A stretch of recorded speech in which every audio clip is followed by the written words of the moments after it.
In southern Louisiana, a vicious killer is on the loose, slaughtering his victims in their own homes. The body count rises. Authorities struggle in their search for evidence.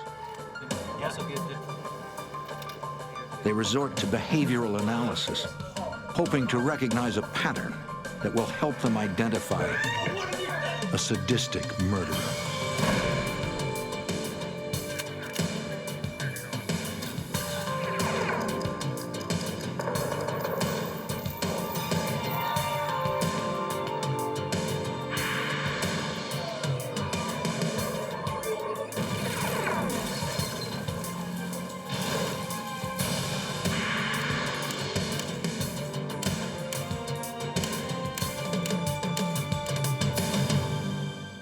In Louisiana, a brutal killer turned a rural area into his personal hunting ground.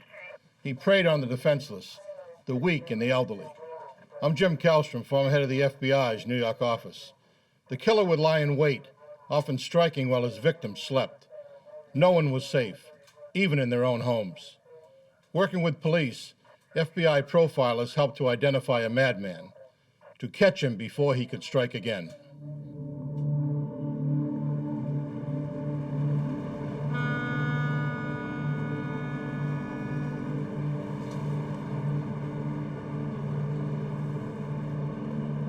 Laplace, Louisiana, May 9th, 1997. At 9:46 a.m., James Lowell, Jr., a deputy with the St. John's Parish Sheriff's Department, stops by his parents' home. Lowell's sister had called him at work, concerned why their parents aren't answering their phone. The deputy discovers the front door is ajar. Mom? Mom? He finds his father, James Lowell Sr., on the floor. Dad? Mom? His face is covered with blood. Dad? Mom? He checks his father's pulse Dad? and finds none. Mom? Mom? He looks for his mother. He finds her in the kitchen, brutally assaulted. Mom? Anne-Marie Lowell is unconscious and her pulse is faint, but she's alive. Dispatch is low. Dispatch is low. The deputy calls for an ambulance and backup. My dad's dead. My mom's scared. We both. Send back her, please. Mom. Oh, Mom. Within minutes, officers, detectives, and EMTs respond to the scene. The brutal attack shocks Detective Todd Himmel of the St. John Sheriff's Department. This is a well-respected family in the community, well-known, good people. Most of our homicides are either drug-related or maybe an argument that escalated. To have a home invasion homicide is uncommon for this area.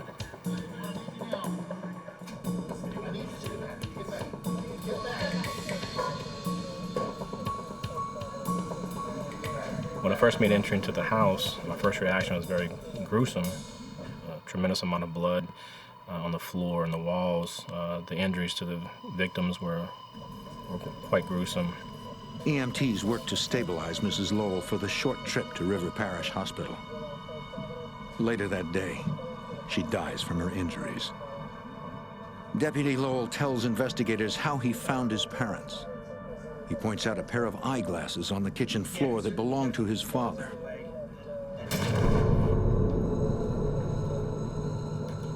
Investigators find a blood-stained hammer near Mr. Lowell's body. The nature of the wounds to the victim's head and face lead investigators to believe this is the weapon that killed him. The detectives search the house. When I made entry into the den area and observed the female's glasses laying on the floor with some blood, it was obvious that she was struck in that area.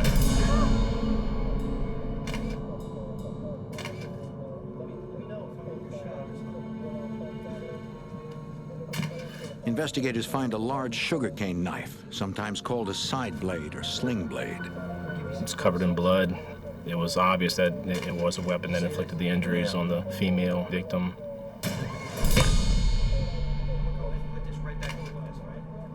Detectives noticed that several volumes of an encyclopedia have been thrown to the floor.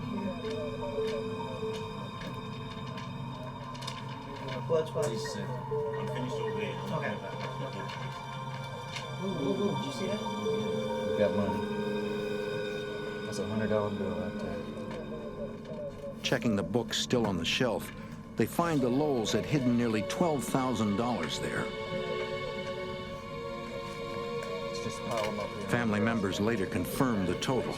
The intruder did not find any of the money. Investigators theorized the killer's search was interrupted. He was very close to finding the money. Apparently he was scared before he was able to.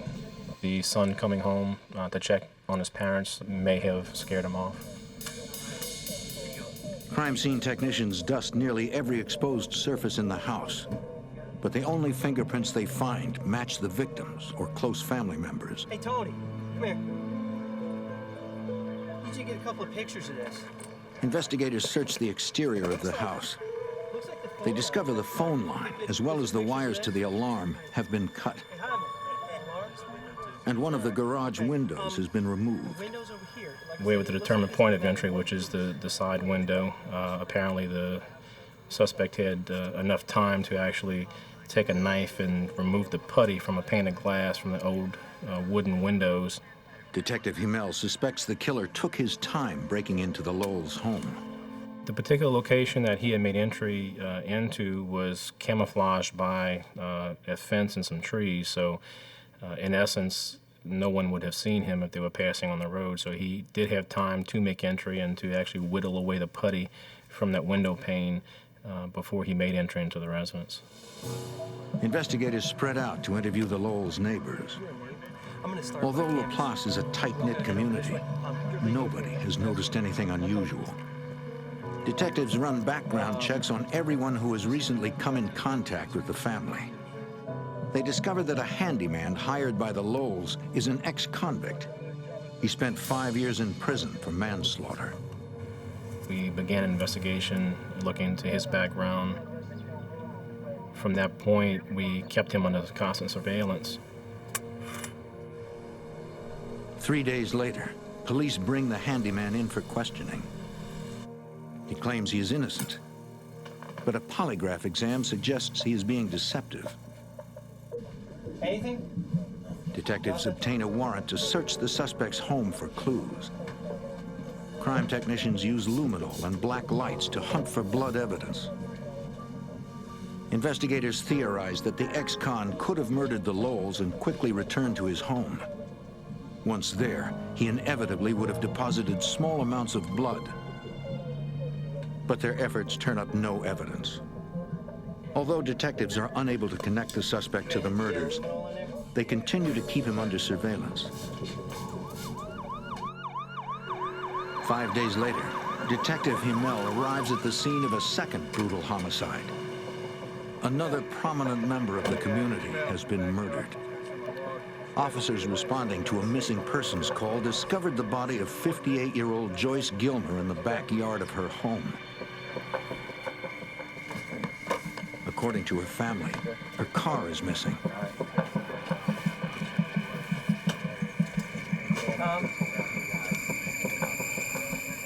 The victim has 4 bloody lacerations to the back of the head. Detective Himmel immediately suspects that this murder is related to the double homicide. There were several similarities between the two. Namely, both victims were well known throughout the community, elderly.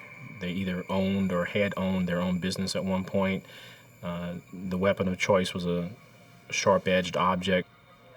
Investigators now realize they can rule out the possibility that the ex-con is the killer.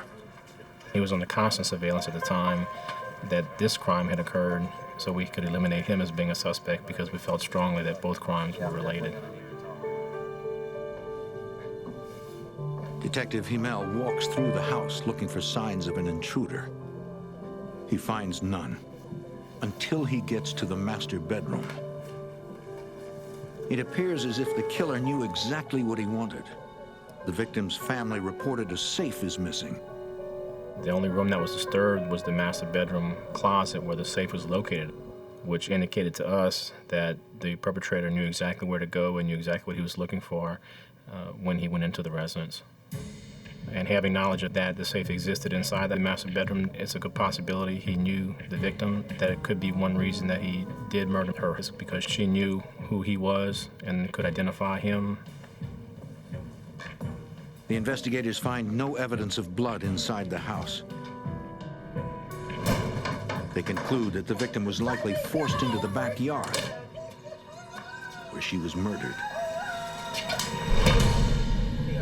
Crime scene investigators process the house for evidence, including hair, fiber, and fingerprints.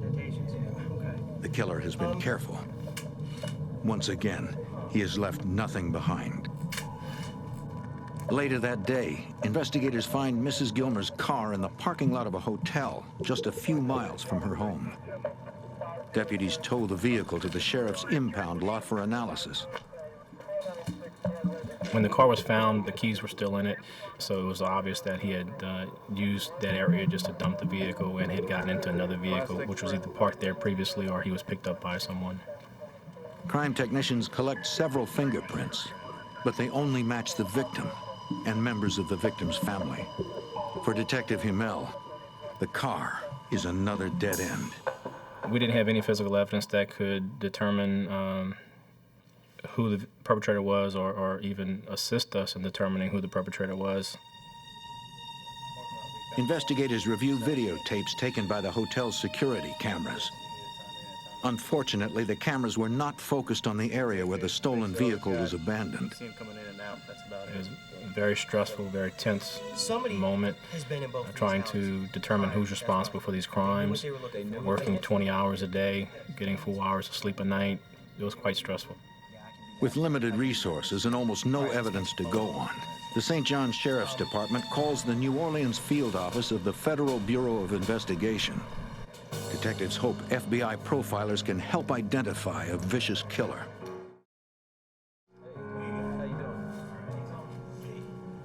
Okay. This is where Special Agent Dan Funk travels to the scenes of both homicides, starting with the Lowell murders. we back up against this show. Investigators are still processing the home 2 weeks after the slayings.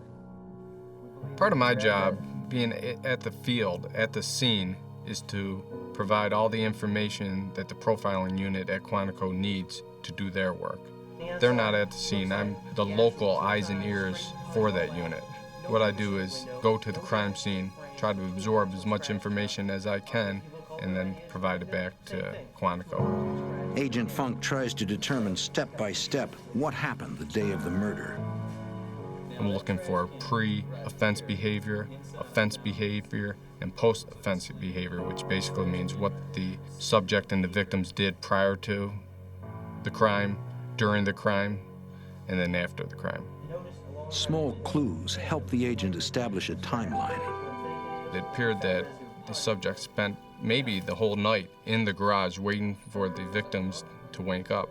We noticed that because the newspaper was picked up in the morning, and it was the victim's routine to immediately pick up the paper upon rising. And then it looked like there was coffee grounds in the garbage to indicate that they made coffee and were settling down for their morning routine before the attack occurred. There's one that belongs in the garage. And I'm According to assuming the it's over family, here. the murder I weapon, assume it's over a here. cane knife or sling blade, was kept in the garage with other tools. The killer had literally hacked Mrs. Lowell to death with a 40-inch blade that he found in her own garage. You could see blood on the floor, blood splattered on the walls. You proceeded through the house, and wherever you looked, there was blood. You could just see marks on the walls and on door jambs where you could picture that the subject just swinging this wildly at the victim. What are you doing? Leave me alone! Leave me alone, Carl!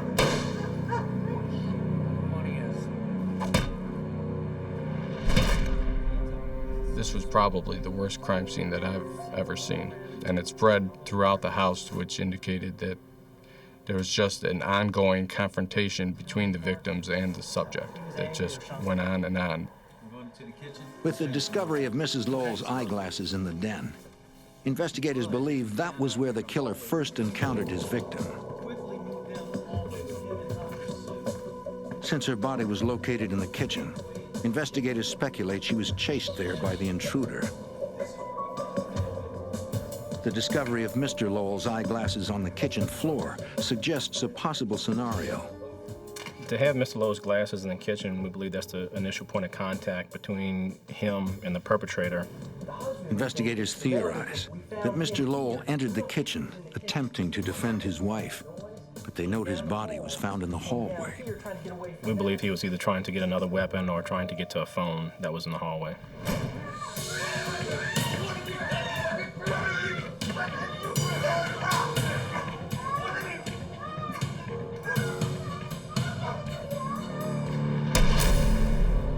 After viewing both the Lowell and Gilmer crime scenes, Agent Funk is confident he has enough information to take to Quantico. We definitely believe that this was a case that the profiling unit could assist on. There was a lot of interaction between the victim and the subject, and there were a lot of activity that could be used to come up with an offender profile. But could FBI profilers help identify the killer before he strikes again? In Louisiana, a killer has murdered 3 prominent citizens in a small town. He strikes with extreme violence, but leaves few clues.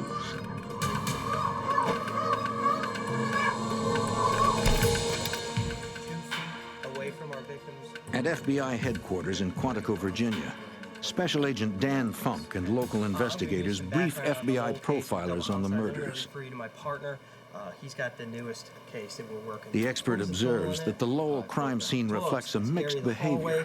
So it's a good two-handed weapon, very sharp. It's not worth anything. The subject was organized in the burglaries, but disorganized in the murders.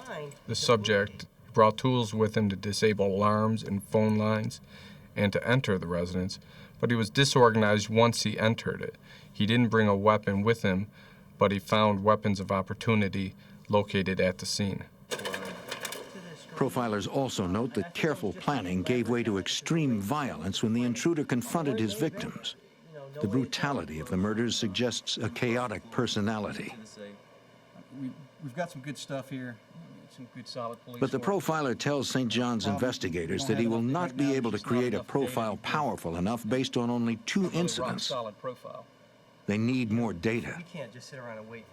What I am going to suggest is The go back profiler's to advice to the 3 investigators years is to go back and search through their cold case files to look for similar unsolved murders in nearby jurisdictions. All right, I appreciate it. Thank you. Investigators from St. John's Sheriff's Department meet with detectives from nearby parishes. The detectives share the details of their cold case files and make a chilling discovery. They find that over the last year, 3 unsolved homicides bear striking similarities to the Lowell and Gilmer murders. Records show that 8 months earlier, in nearby Ascension Parish, the owner of an auto repair shop was beaten to death with an aluminum baseball bat. A substantial amount of money was stolen from the victim's home. He's in his late 50s. He owns an auto repair shop in my district. It happened about a year before your double murder. 5 months later, in St. James Parish, a 58-year-old woman was stabbed and beaten to death in her home. Police found a bloody knife in the sink. They were unable to recover any fingerprints from the weapon or at the scene. Photos. They had a 58-year-old woman. Less than 3 weeks later, also in Ascension Parish, a 71-year-old woman was beaten and stabbed to death in her bedroom. The victim was stabbed multiple times and bludgeoned with a trophy. Detectives found an open safe in a bedroom closet. The contents, value unknown, had been removed. What was strange was she was found under an overturned couch. Phone lines and alarm wires to the residence had been cut. Investigators conclude that as many as 6 homicides may have been committed by the same killer. But before the task force can ask the FBI to review the new data and create a more detailed profile, there is another attack. Shortly after 4 o'clock in the morning, on July 7th, 1997, detectives from the Ascension Parish Sheriff's Department arrive at the home of Vincent and Julie Rowland. A uniformed officer briefs Sergeant Detective Mike Toney. The sheriff's office responded to the 911 call that we received. After the sheriff's office patrol division arrived at the residence, they learned that there was a home invasion. It was a brutal attack. It was a vicious attack upon two elderly people of the community. Detective Toney learns the couple sustained severe lacerations and gunshot wounds. Miraculously, they are both alive. The next day, Toney visits the hospital and learns that both victims have been stabilized. The doctor tells investigators that dozens of .410 gauge shotgun pellets were removed from the face, neck, and chest areas of both victims. If the Rowlands had been struck by larger gauge ammunition, they might not have survived. Among his injuries, Mr. Rowland has a large knife wound and shotgun blast to his face. It was remarkable that he was able to talk and give us information. He was determined to give this information because he wanted his attacker caught. And he gave a wealth of information as to how the attack took place. The man tells investigators he and his wife were in bed, asleep. It was around 2 or so in the morning. He was awakened when this large 30-pound rock was thrown upon his face. As he rises up out of the bed, the attacker starts hitting him in the facial area with the side blade. He tries to defend himself from the attack. The man struck him with the sling blade over and over again. Mr. Rowland said he was ordered to open a safe that was in the bedroom closet. He told the man he couldn't open the safe because he was hurt too badly. He and his wife were forced into the bathroom. The combination of the safe. To buy time, he intentionally gave his attacker the wrong combination. 36, 4, 34.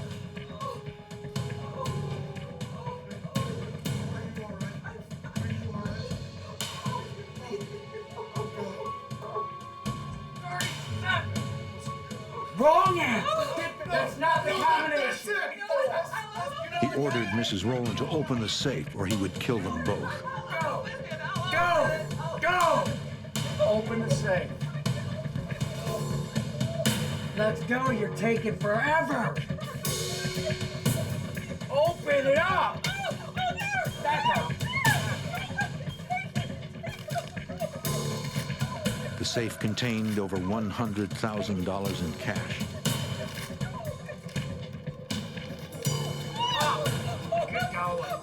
After cleaning out the safe, Stay there. I'll kill you. the intruder moved to the opposite side of the house. No, it's all right. Stay here. Mr. Rowland could see him through the bathroom window. All right. Stay there. No, stay here. I'll take care of this. He left the bathroom and went for the chest in the bedroom closet where he kept 2 guns.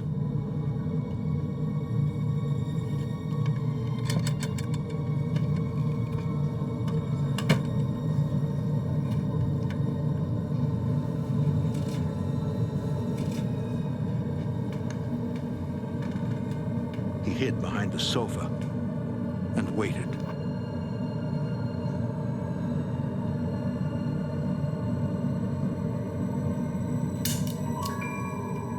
He had taken the wrong revolver. No.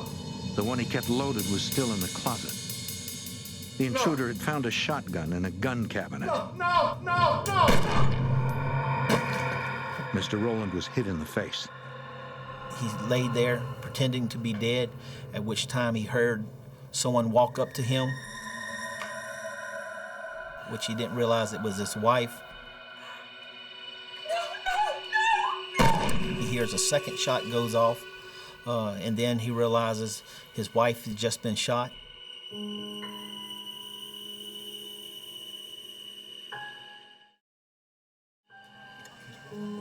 Mrs. Rowland tells investigators that she laid still until the intruder left. She then tried to call 911, but the phone line had been cut. Terrified and bleeding, she managed to drive to her son's house, where he called the police. Ascension Parish detectives share details of the Rowland statements with investigators. They are confident the attack is connected to the homicides they are investigating. They were linked due to the type of home invasion it was. The perpetrator entered the residence through a window. Prior to opening the window, he had cut the phone wires to the residence, which would disable the alarm system. And then after entering the residence, seeking a weapon of opportunity, and then attacking the victims while they were in the house.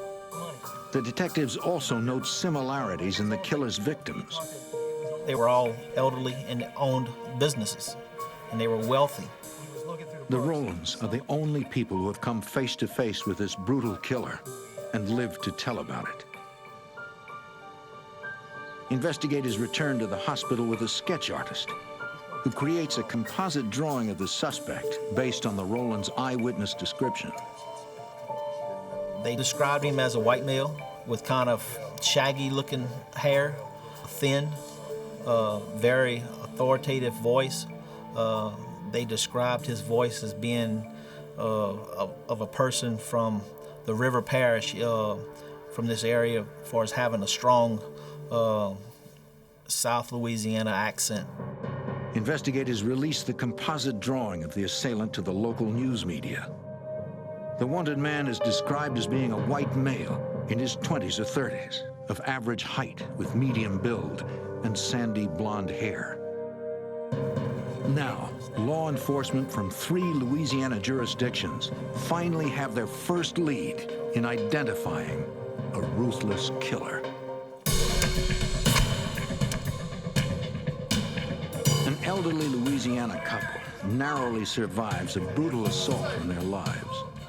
Their attacker has been linked to 6 murders in 10 months. Now the suspected serial killer is on the loose with over $100,000 in cash. Armed with the survivors' statements, Louisiana investigators returned to Quantico, Virginia to present the newly linked cases to the FBI's profiling unit. The profilers agreed that the 6 homicides and the latest attack are most likely all connected. They suspect the killer lives or works in the area. He is nocturnal, and he may have recently purchased items he normally could not afford. The investigators now have a rough sketch of their suspect, but they need to move fast if they are to catch him. FBI Special Agent Dan Funk. Now you had 2 live witnesses, subjects under pressure to believe that there's people out there who can identify him. So we believe that either he would change his appearance, or he might even leave the area. You've got several good... The profilers recommend forming an official task force and asking the public to look out for anyone exhibiting any of the characteristics identified by the unit. That's what we're going to recommend. We can do that. The public appeal prompts thousands of phone calls to the task force hotline.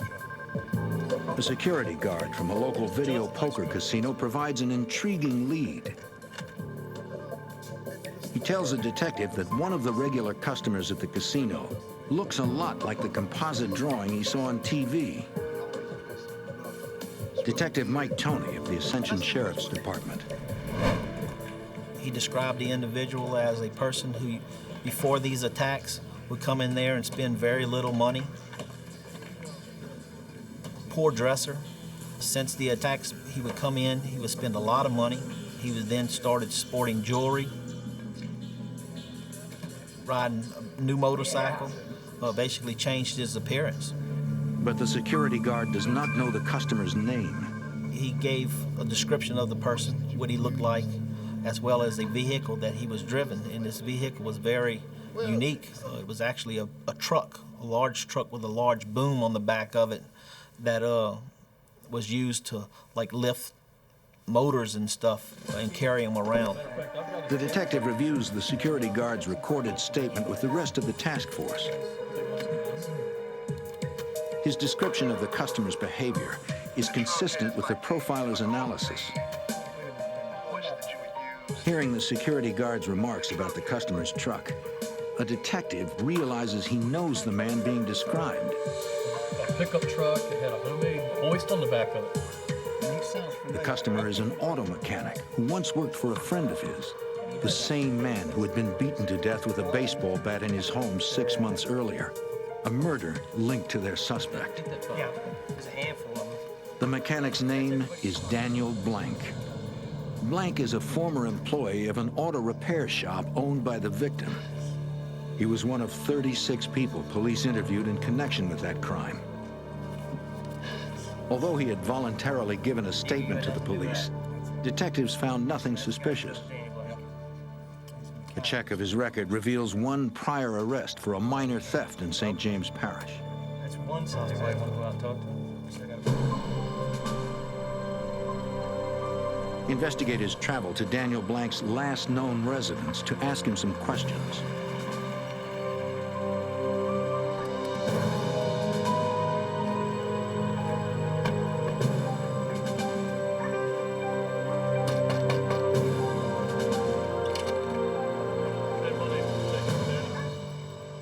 A woman answers the door. She says she is the mother of Sonia Radford, Daniel Blank's girlfriend. She advised us that Daniel Blank and his girlfriend had just moved to Texas, that he wasn't there. Left my information with her. If she would speak to him after we leave, would she give the information to him that we needed to talk to him? Very important that he gets up with us. Okay, we greatly appreciate that. All right. Thank you very much. Appreciate it.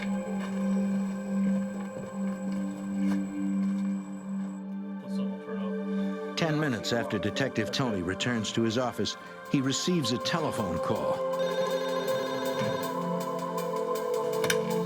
Detective Tony.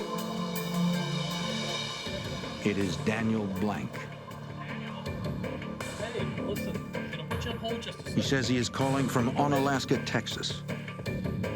And while I'm on the phone with him, I advised him that we were investigating several homicides of elderly people. And from those homicides, a large amount of money was stolen from these people. And he just started being a wealth of information. He started talking about how he was gambling, that he was winning a lot of money, that he had all the receipts for his gambling winnings. And during the conversation, he tells me that he will be back in Louisiana within a few days. So it was set up where he would come and meet with us when he came back into Louisiana. Okay, Daniel. Well, please call me as soon as you get back here, okay? All right. Thank you. All right. But Daniel Blank has no intention of returning to Louisiana.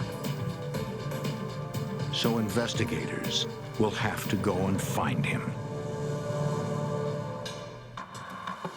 In Louisiana, authorities identify a suspect in a series of brutal murders. But as the investigation heats up, the suspect moves to a small town in the neighboring state of Texas. Federal agents in Louisiana contact Special Agent Rick Locke at the FBI's Lufkin, Texas resident agency. Agent Locke often works undercover, so his identity must be protected. Anytime that there's a case that would involve the violent death of a number of people and the possibility of a serial killer on the loose, that would be moved to a #1 priority. Agent Locke asks Lieutenant Detective Mike Nettles from the Polk County Sheriff's Department to locate and surveil Daniel Blank.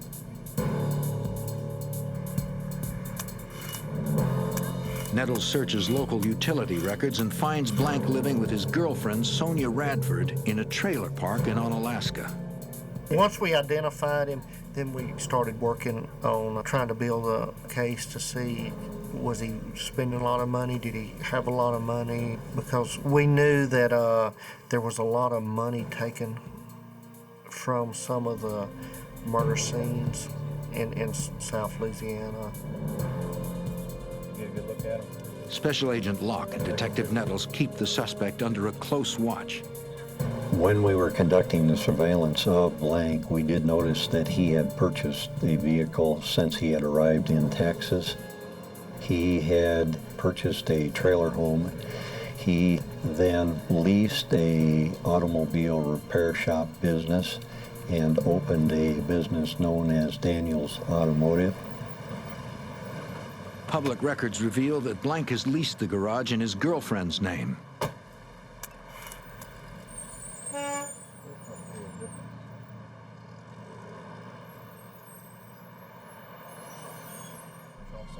After surveilling Blank for nearly 2 weeks, Agent Locke and Deputy Nettles meet with the Louisiana Task Force and a Texas U.S. attorney. The investigators brief the prosecutor on the results of a financial background check on Daniel Blank. He was spending a large amount of money, which fit the behavioral profile.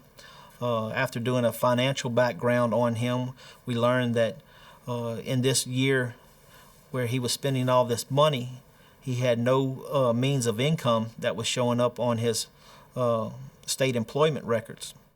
Tony, please. During an earlier phone conversation with Blank, Detective Tony broached the subject of his income. And that's when he started going into his gambling habits. All the money that I got, I won from gambling. So we had a person who was spending literally thousands of dollars at local gambling casinos. And then after doing the background and financial records through the casinos, we learned that he was actually spending more money than he was winning. So he was actually in a negative for his gambling records. In addition to his massive gambling losses, Blank has purchased an SUV, a car, a new motorcycle, 2 trailer lots for $22,000, a $14,000 trailer, and a $4,000 above-ground swimming pool. Records reveal that most of the purchases were made with cash. The prosecutor agrees that the circumstantial evidence is impressive, but investigators have not produced any evidence that places Blank at any of the crime scenes or that connects him to a weapon. If investigators hope to make their case against Blank, they need hard, physical evidence. In Louisiana, technicians have recovered many latent fingerprints from the crime scenes.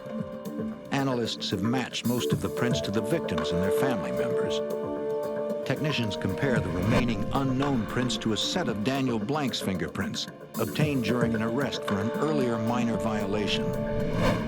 They determined that the prints do not match, but Blank's old record is incomplete.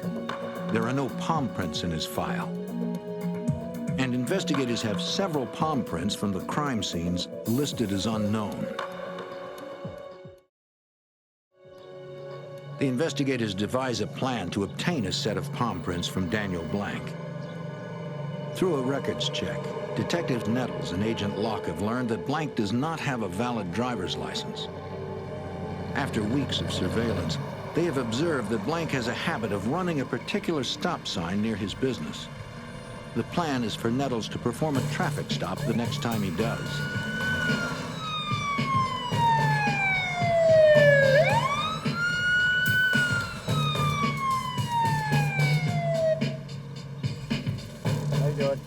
Driver's license registration? I don't have my license on me. As predicted, Blank is unable to produce a valid driver's My license. license expired. Okay, so we're gonna go ahead and have to go down to the courthouse.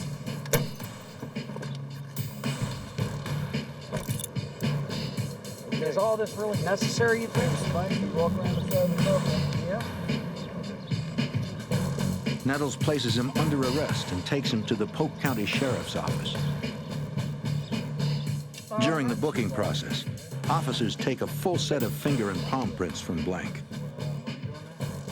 If the palm prints match the prints at any of the Louisiana crime scenes, investigators will have the evidence they need to obtain an indictment. Blank pays a $50 fine and is released. At the fingerprint lab, technicians compare the palm prints to latent prints collected at the crime scenes. In case after case, the results are negative. They do not match. All the prints collected at the crime scenes either belong to family members, victims, or remain unknown. So for now, suspected serial killer Daniel Blank will remain free. In Louisiana, 6 people are dead, the victims of a vicious killer. An intense investigation has revealed a prime suspect, but no hard evidence to tie him to the crimes. The suspect is volatile. Investigators have to get him off the streets.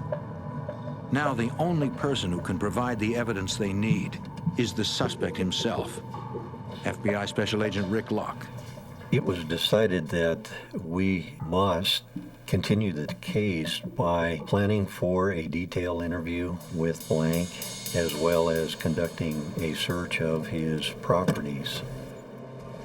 We were looking for any evidence which would definitely link him to the crimes in Louisiana.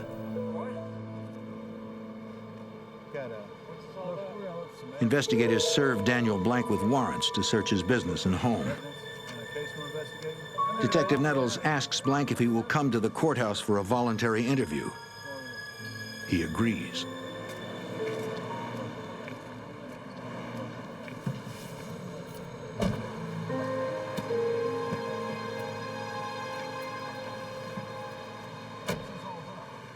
Blank is not arrested, but he is advised of his Miranda rights.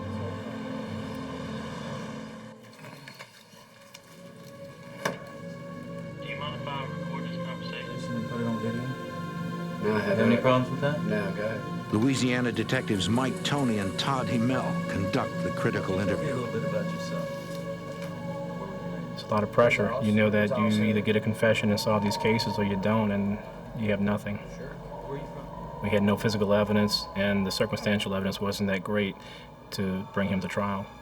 We knew we needed a confession. We knew we needed him to tell us that he was responsible for killing these people. Without that, we had nothing. Our strategy was to first begin with background information with Daniel, asking questions that we knew the answer to. His family life, his education, his work background, that probably consumed an hour and a half. We then moved on to covering some of the homicides. The interview started to get interesting, I'd say probably within the third hour. At that point, we had challenged him on some of these homicides. We had asked him if he thought it odd that 2 of his former employers were deceased. But I damn sure didn't kill him. I didn't kill him. At that point, he became a little agitated. We were walking a fine line. We didn't want to upset him where he would walk out. He was not under arrest. He could have left at any moment. But it wasn't me. I don't have nothing. Blank continues to deny any involvement in the murders. It appears unlikely that he will confess to anything. Down the hall, investigators question Blank's girlfriend, Sonia Radford. She has also agreed to a voluntary interview. Investigating several homicides. It was entirely a consensual interview. She was free to leave. The interviewers approached her and asked if she would willingly visit with them in an interview room at the courthouse, and that was done. She did agree. Sonia tells investigators she stayed out of Daniel's affairs, but she does admit he would often go out at night without telling her where he was going. Sonia also admits that a couple of times she dropped him off around the areas where the murders had been committed. Blank always told her he was going to repair someone's car.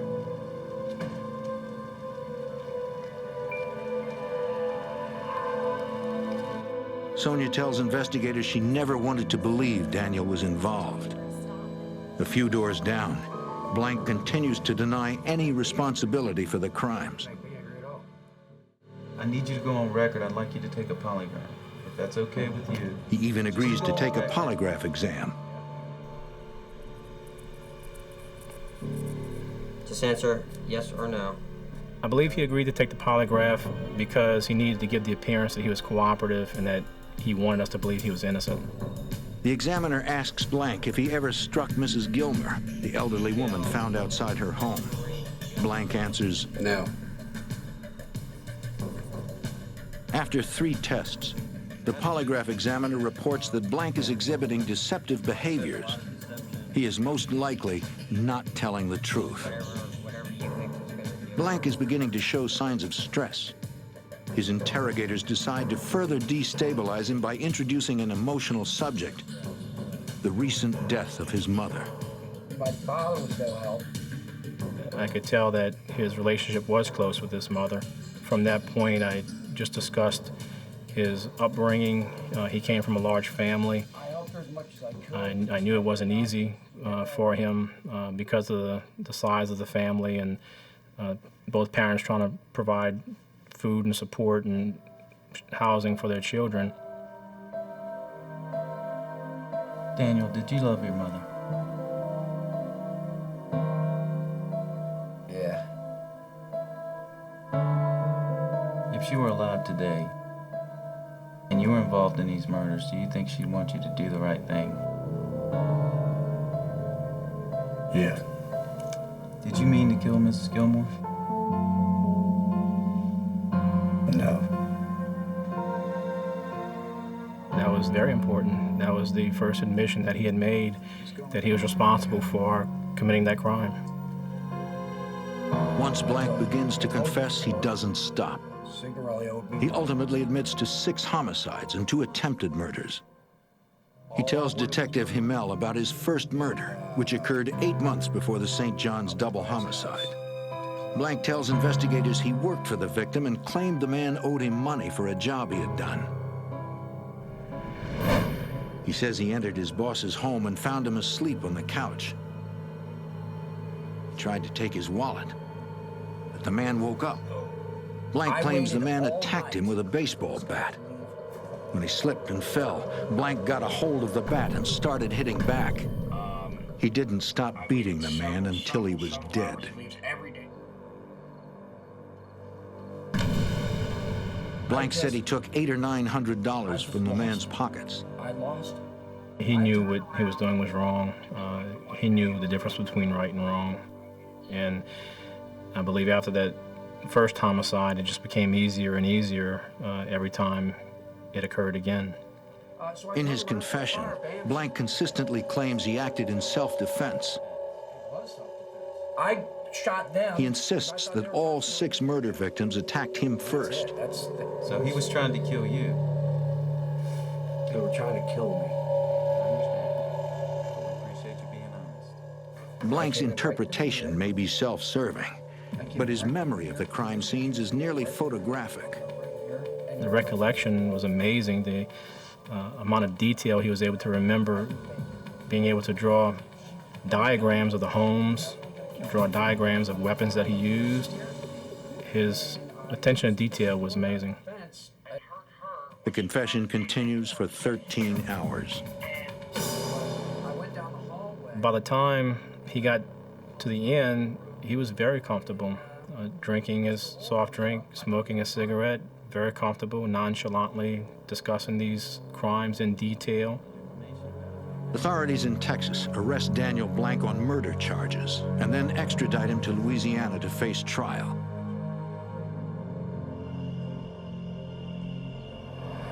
Daniel Blank is convicted of 5 homicides and receives 3 life terms and 2 death sentences. He is currently on death row at the Louisiana State Penitentiary at Angola. The state of Louisiana decides not to pursue charges for the 6th homicide and attempted murders, confident that Daniel Blank will never leave this place alive.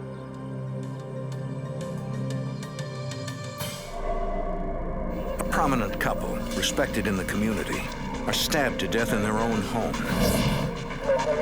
Nothing about the case makes sense. Not the crime scene, the motive, or even the forensic evidence. Stabbing is a personal crime. There's often a relationship between the victim and the killer. A task force of agents and police quickly learn nothing about this case is usual.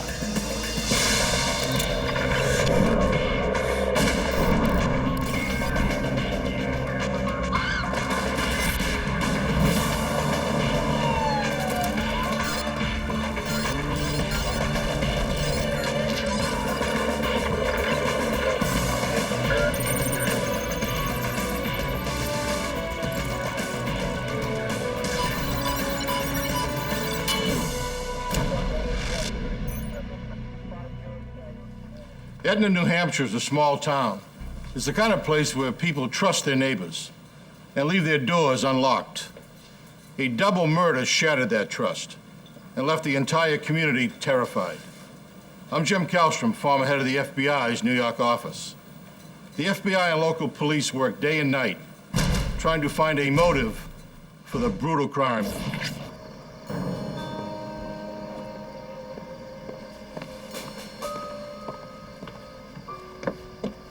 January 27th, 2001, Etna, Vermont. Hello? At 6:30 p.m., Carol Johnson stops by the home of her friend Susanne and half Zantop. Carol's supposed to have dinner with the couple. Suzanne? It's not like them to forget a dinner engagement. I'm here. Anybody home? In the study, she makes a gruesome discovery. The room is in shambles. The friends are on the floor. Blood is everywhere.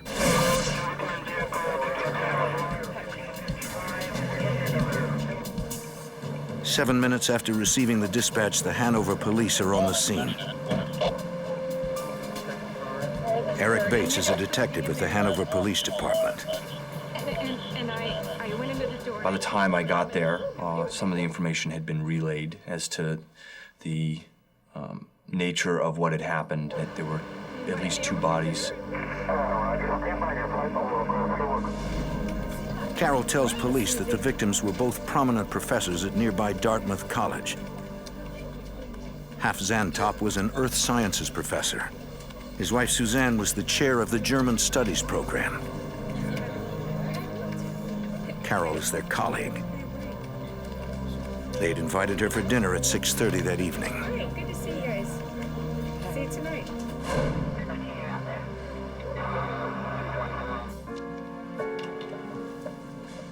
The Zantop house was extremely neat, orderly, clean. Nothing was out of place. There was a 2-level home, no basement. Check upstairs. The house hadn't been secured, and so that's when myself and one of the patrol sergeants went through the house and systematically cleared the house to make sure that the killers weren't still in the house for some reason. I can tell you I've never seen anything as horrific as the scene itself in the study of the Zantop home. Even with my military experience then and even now, nothing would compare to the scene that night. It was potentially a murder-suicide. And if not, and it was a double homicide, it appeared to me as though they were preparing a light meal. It was my impression that they were actually preparing a lunch and not a dinner. Although the bodies were discovered at dinner time, Bates suspects the Zantops died early that afternoon before lunch, and that the couple has been dead for several hours.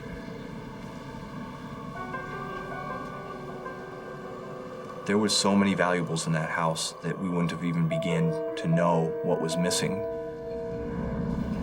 We discovered some blood droppings and a bloody boot print, what appeared to be a boot print anyway, on the floor.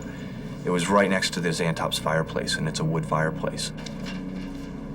Bates' first concern is to preserve the evidence. The closest thing that was nearby was some kindling wood, some small kindling. So I basically cordoned off each blood dropping or footprint that I could find in hopes that later they could be analyzed. The Hanover Police is a small-town department. They have limited resources. They'll need all the help they can get if they're going to solve this terrifying and puzzling crime. Because of the size of the Hanover PD, the Major Crimes Unit of the New Hampshire State Police comes in to investigate the murder. We're one of the few departments that have a full-time homicide unit. Sergeant Mark Mudgett is the lead investigator with the Major Crimes Unit of the New Hampshire State Police. Sergeant Mudgett, we have probably a lot more experience than a lot of the local departments in being able to handle investigations of this magnitude. All right, guys, here's the... The investigators analyze the study, the primary crime scene. As you look at the crime scene, if you're patient enough and you're willing to look stop and listen and take in all that information.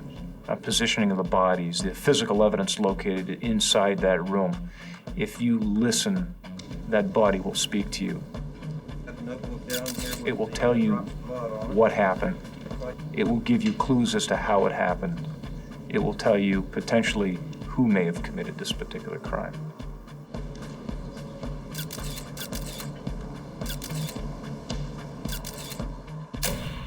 Susanne Zantop's body was lying near the door of the study. Her husband's body was further in the room. An upturned chair was at his feet, and 2 other chairs were set up near the desk.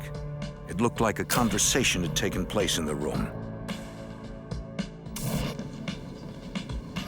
Near the 2 chairs, police make a startling discovery. Got something under here. As we started to process the inside of the study area, we immediately came across 2 black tactical-style knife sheaths. These knife sheaths were approximately 9 to 10 inches in length. Both of them were identical. Police assume the missing knives were used to kill the Zantops. They could be the murder weapons, and 2 murder weapons could mean 2 killers. In the living room, they follow the blood trail leading from the study to the front door. Tom Pfeiffer is the director of the New Hampshire State Police Forensic Laboratory. He is relieved to see that the blood evidence has been carefully preserved. This is a highly unusual and actually some of the best part of preserving the crime scene that could have occurred. This eliminated people entering the crime scene from actually stepping and obliterating or contaminating the footwear impression evidence. Sergeant Mudgett notes that the front door is unlocked. There is no sign of forced entry into the house. Right now, all the investigators have are a few answers and a growing list of questions. Did they invite the perpetrator or perpetrators into this? Or the questions that continue to go through your mind are, is this somebody that's known to the Zantops? Near the fireplace, Pfeiffer finds the bloody boot print. I wanted to enhance those impressions for better comparison purposes. I processed those with a blood enhancement reagent referred to as leuco crystal violet, or LCV. Upon application of the LCV, the impression was further enhanced to the point where it was going to be able to be used in identification purposes. Once a suspect is in custody, the boot print could be important evidence for prosecutors.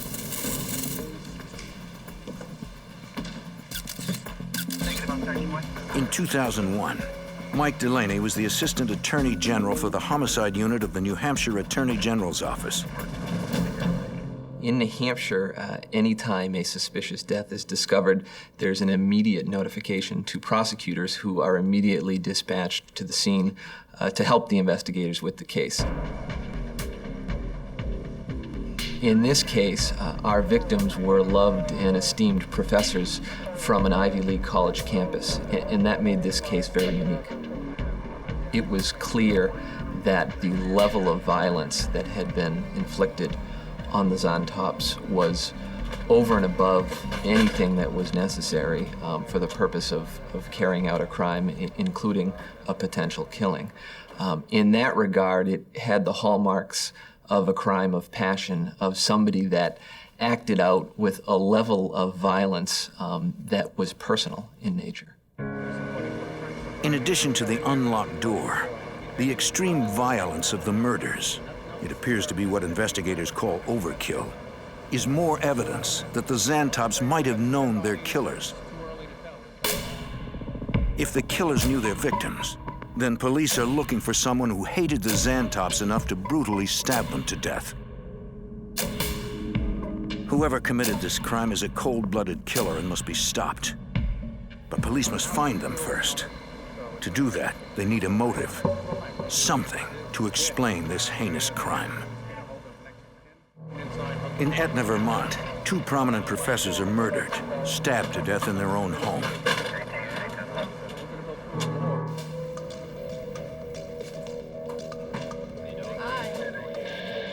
Investigators suspect whoever killed the Zantops will try to leave town as soon as possible. They check the local airport, the bus station, and finally a local cab company. How about that right there? Just went to Manchester. According to the dispatcher, one of the drivers picked up a local college student the night of January 27th. It was late, after midnight. The student was going to Manchester Airport.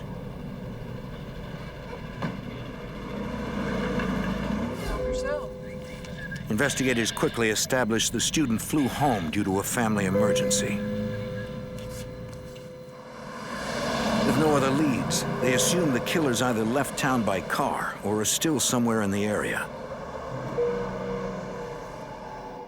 By morning, the double homicide is headline news. The Zantops were prominent citizens. According to the medical examiner's office, wounds on the Zantop's body are consistent with a tactical combat knife. Mark Mudgett is assistant commander of the Major Crime Unit for the New Hampshire State Police.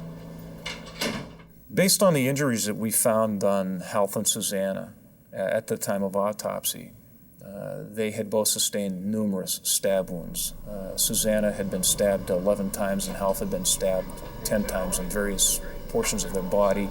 Their throats had been cut. A stabbing is a very personal crime. It's not something that you can accomplish at a distance of 12, 13, 14 feet like you can with a firearm. A stabbing is something that's a very personal crime. You have to get up close to the individual to be able to affect the damage that the offender wants to affect on these people. Once again, the evidence suggests the Zantops knew their killers. The knife sheaths are now investigators' best clue to finding them. Tom Pfeiffer is the director of the New Hampshire State Police Forensic Lab. There were fingerprints developed on the back of one of the knife sheaths left in the Zantop study. We then searched those fingerprints through the fingerprint identification system in our laboratory. Investigators searched the NCIS database, comparing fingerprints found on the knife sheaths to a database containing the fingerprints of known offenders. They can't find a match. The fact that we did not receive a match back from the fingerprint search leads us to several different conclusions. One, the person is not in the database, which means they haven't been arrested. Two, the fingerprints were such a quality that was not able to make a match with the computer. Or three, the person could have been arrested, however, the fingerprints, for some reason or another, did not make it into the database. Police turned to their next best clue, a bloody boot print found at the scene. We had to collect all the footwear evidence from everyone that entered the scene. There were about 14 pairs of footwear of personnel that had been into the crime scene. We collected all those pieces of footwear from the neighbors to the EMTs to the medical examiner to our own Attorney General's office. Good impression of that. Great impression. The forensics lab is able to eliminate all 14 pairs of footwear. Pfeiffer suspects the boot print belongs to one of the killers. I scanned a photograph of this particular footwear impression at the crime scene, emailed that image down to the FBI laboratory in their footwear section, asked them to do a search of their database that contains thousands of outsole pattern designs. The FBI lab tells Pfeiffer that the footwear impression was made by an upscale brand of hiking boots.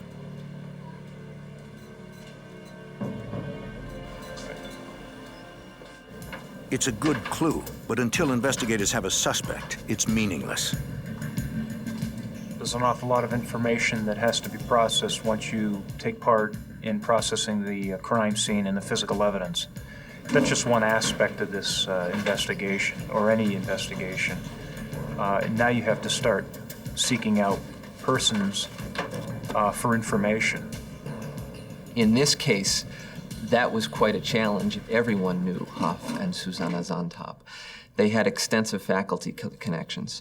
They had hundreds of students that were in classes with them. Investigators head to the college where the Zantops work to learn all they can about their victims.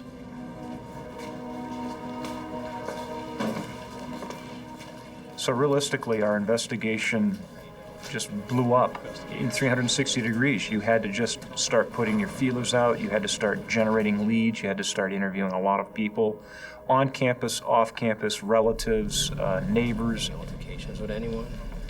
Well, maybe about a couple of days ago. During the course of the interviews that we were doing on campus, we generated a person of interest who was a student of Hal Zantop's. Can you tell me what that was about? No, because they spoke Spanish. According to a student, Half Zantop argued with one of his students just days before he was murdered. Going to wrap it up for today. Professor, yo necesito hablar para mi clave en mi clase de... Una tarea aquí. Yo necesito para mi graduación. Police questioned the student. It was reported to us that he had an extensive knife collection. What kind of knives are they? They're collector's items. When we conducted the actual interview with the individual, we also noted that he had sustained a recent abrasion to his head. So we were hoping that we were, onto something. The student voluntarily submits to questioning. He tells police he'd been friendly with Half Zantop ever since he took the professor's earth science class. He explains he was just joking around with Professor Zantop. We were laughing in Spanish. Investigators look into the student's background, but he has a solid alibi on the day of the murders. He could not have killed the Zantops.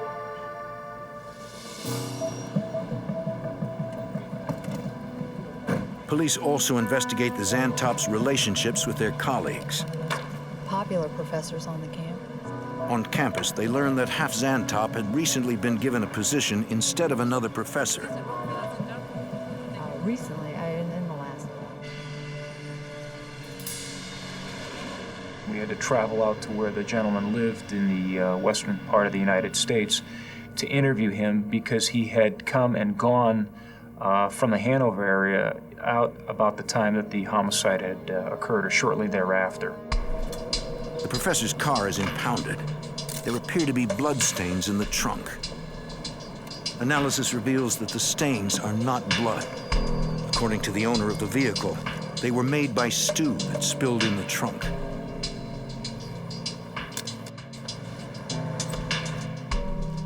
While investigators follow every lead, 2 detectives work to try and find the murder weapons.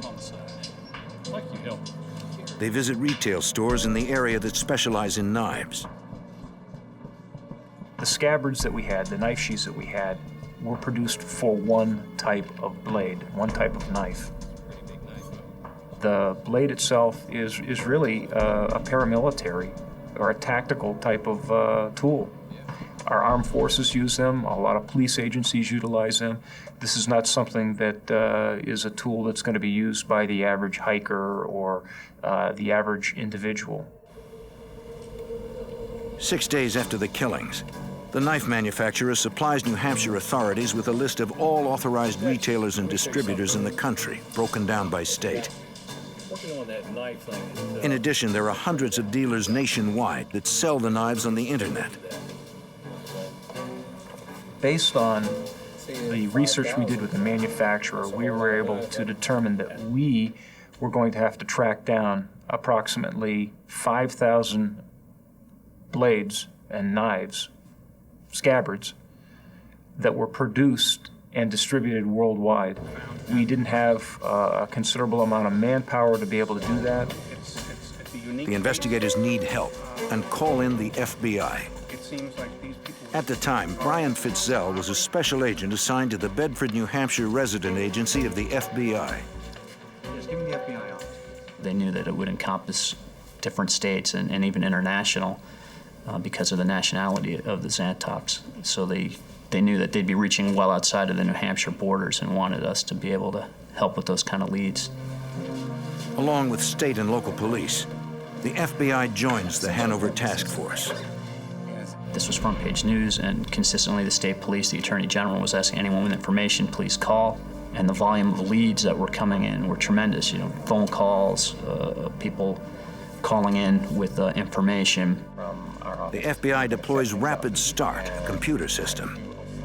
It is a database designed to track hundreds or even thousands of leads. In any type of investigation, you need to keep your peripheral vision open. You don't want to miss anything. If you're too quick to focus in on one area, you start to disregard other telltale signs or other signs that you may or may not be on the right track. As investigators struggle to make sense of their case, all over the country, media coverage of the case explodes. For law enforcement, the pressure is on to find a pair of brutal killers. In New Hampshire, 2 Ivy League professors have been brutally murdered in their own home. Investigators review the evidence again. Yeah, absolutely. But again, it's sloppy. They're trying to determine if the Zantops were targeted. It doesn't appear that they were. A knife is too clumsy a murder weapon for an assassination.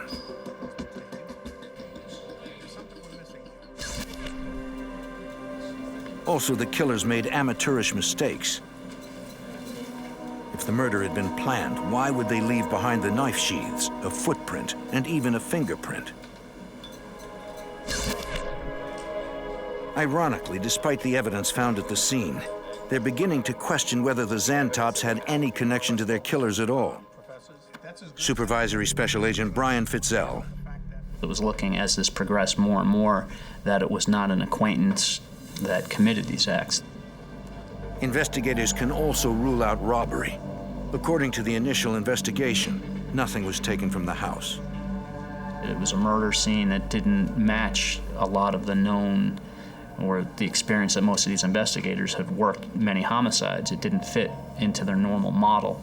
It wasn't apparent that there was any motive other than the killing itself. It was as if these people were killed and the culprits ran right out the door.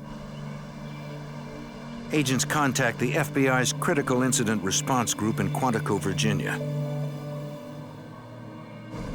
Investigators want to understand how these killers' minds work. They turn to the profilers.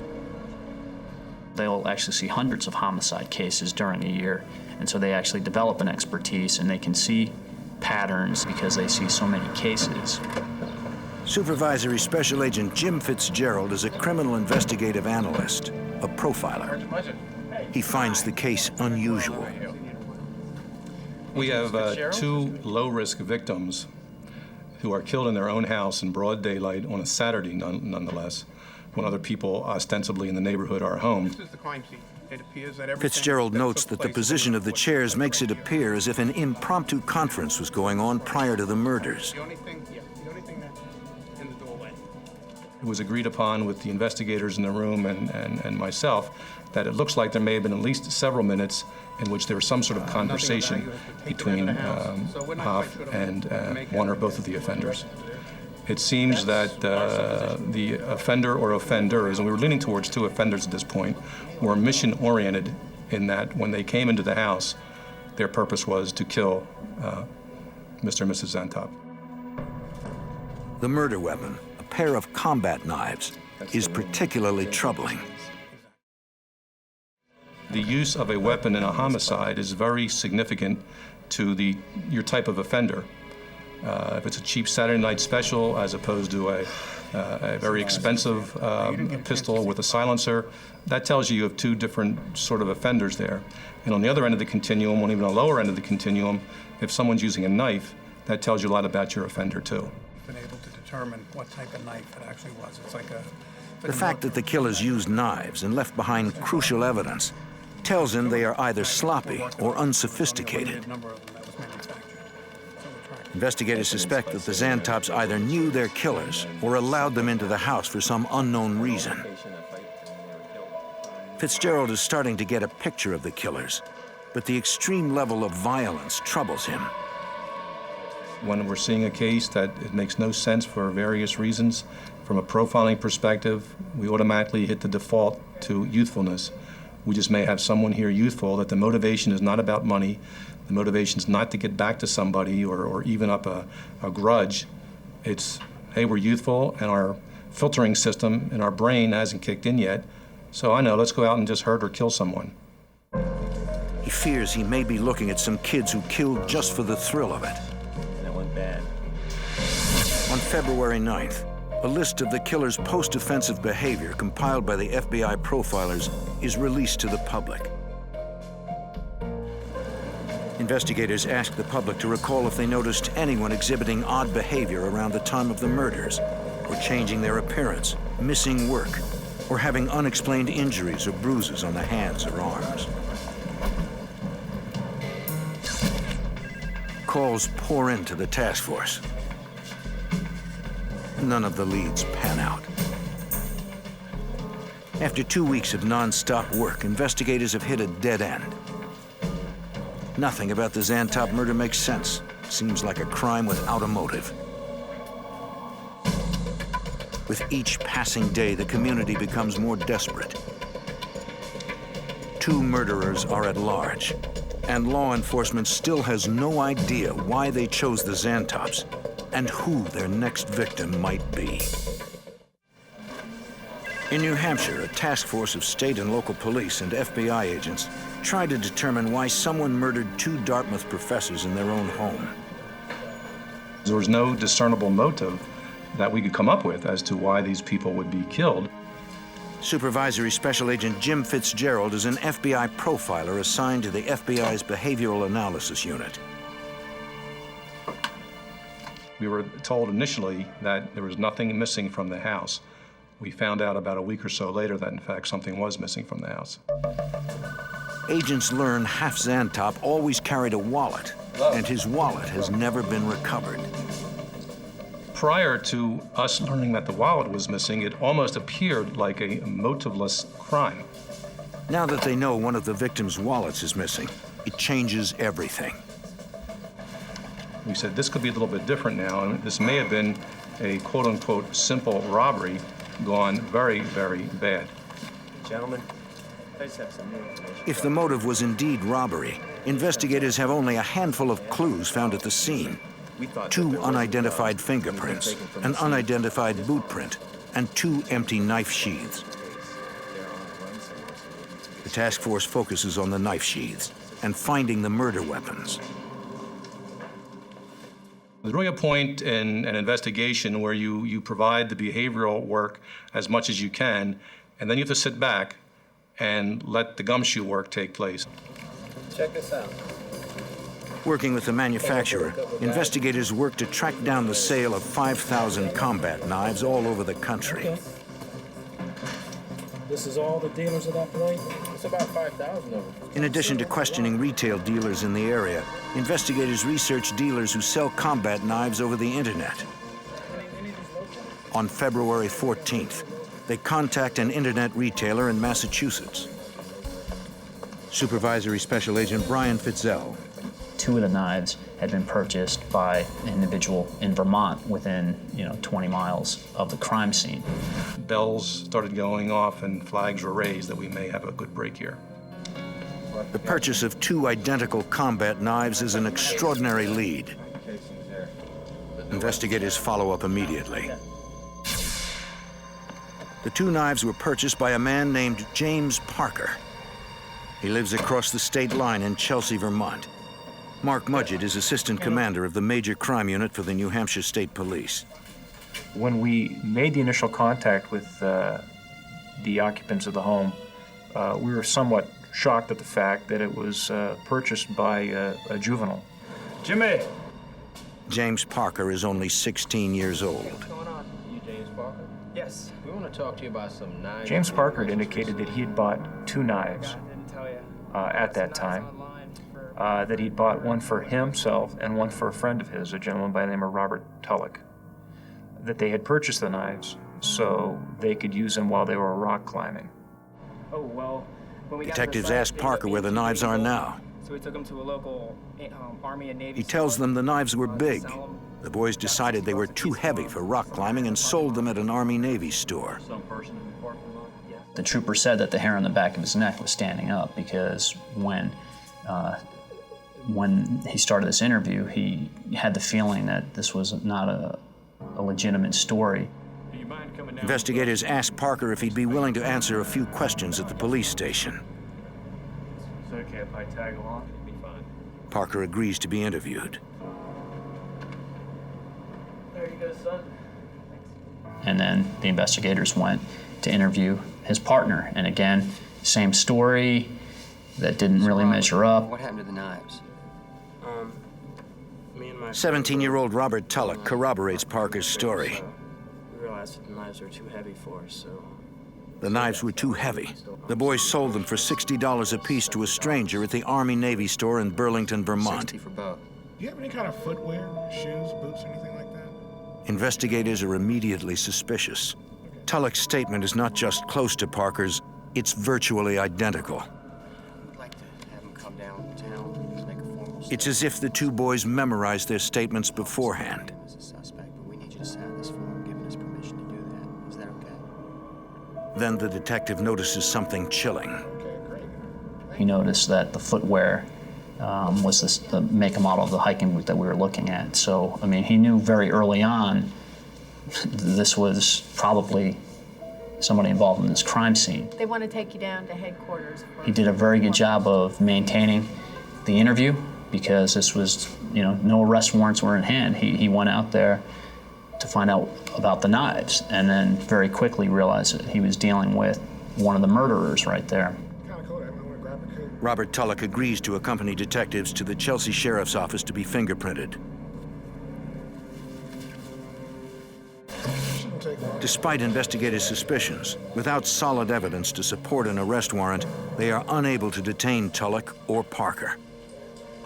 Deputy State Attorney General Mike Delaney. They had no prior history with criminal activity. They cooperated with the police when they arrived. They voluntarily provided information and fingerprints and shoes. He's free to go. They place a late-night call to Tom Pfeiffer, the director of the New Hampshire State Police Forensic Laboratory. I received a telephone call at 12 o'clock midnight requesting my assistance to the laboratory to do a comparison between a pair of boots that were recovered from a suspect in this case to those impressions that were developed at the crime scene. In order to obtain an arrest warrant, investigators need proof that Robert Tulloch's boots match the bloody boot print found at the crime scene. The pressure that was surrounding this particular case was enormous. I've never worked in a case in our state that had this much amount of pressure. If anything, it caused us to actually step back and recheck and double and triple check our work before we let anything out of this laboratory. This is your career on the line. If you make one misidentification, you might as well leave the world of forensics behind because you could never do another case. Dr. Pfeiffer compares an impression taken from Tulloch's boots to an impression taken at the Zantop house. About 3 o'clock in the morning, a colleague and myself made a match between the impressions left at the crime scene and the boots that were taken from the suspect. The fingerprints collected from the scene match Parker's. We knew that we were dealing with our murderers, and the two murderers knew that as well because after the state troopers left, these kids left that night. They got together and fled. So they gave fingerprints and footwear and then went into fugitive mode. After weeks of searching, agents and police finally identify their suspects, only to lose them. 2 deadly teenage killers are now on the loose. Forensic evidence has implicated 2 teens, James Parker and Robert Tulloch, in a brutal double murder. Detective Eric Bates with Hanover Police. Armed with warrants, police travel to the boys' homes. To check your house if you don't have a problem. Both of them live with their parents in the small town of Chelsea, Vermont. No, I really don't. I have no idea. When we got into Chelsea that morning, and it was early in the morning, we had learned that they had both fled during the night, telling each other's parents that they were both going to be with the other family. Detective Eric Bates questions Robert Tulloch's parents. They have no idea where their son is. It was difficult to deal with the parents of these killers. Knowing the information that we had, you learn that the family members were good people and that, unfortunately, their children had become murderers.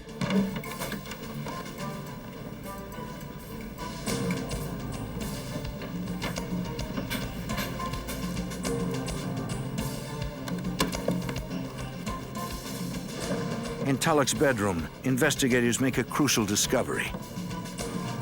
Inside a cardboard box, they find 2 combat knives.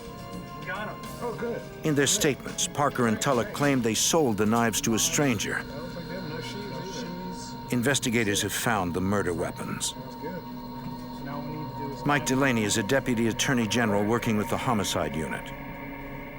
Once we had the knives in the bedroom, it was pretty clear what we were dealing with, and at that point, I think everyone had solidified the opinions that they, in fact, were involved directly in committing these crimes. This is where we are. The problem is that Hanover... The case transformed once Parker and Tulloch had fled. They had shifted gears, basically, from an investigative trying to ferret out who had caused this now to an actual pursuit. The momentum increased, the intensity increased, but it gave us a great deal of satisfaction that we were able to identify who the perpetrators were in this crime. A bolo, or be on the lookout, is issued for 2 teenage boys driving a silver 1987 Audi.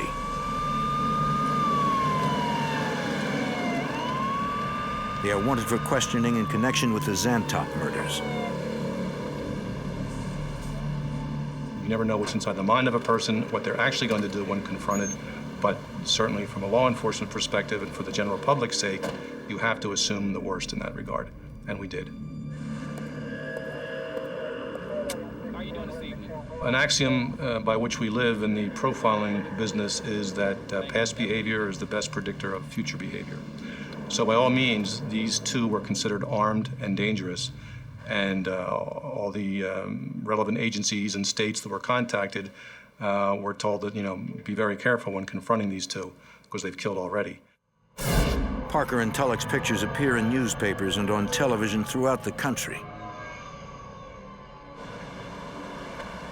The FBI issued the UFAP, the unlawful flight to avoid prosecution, to help us in our fugitive investigation. What that allows is the FBI can turn up a lot of resources on a UFAP. In Massachusetts, a state trooper finds an abandoned car at a truck stop. It is a silver 1987 Audi.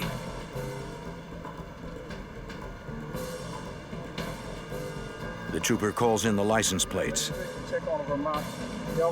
Within minutes, he knows that the car belongs to James Parker.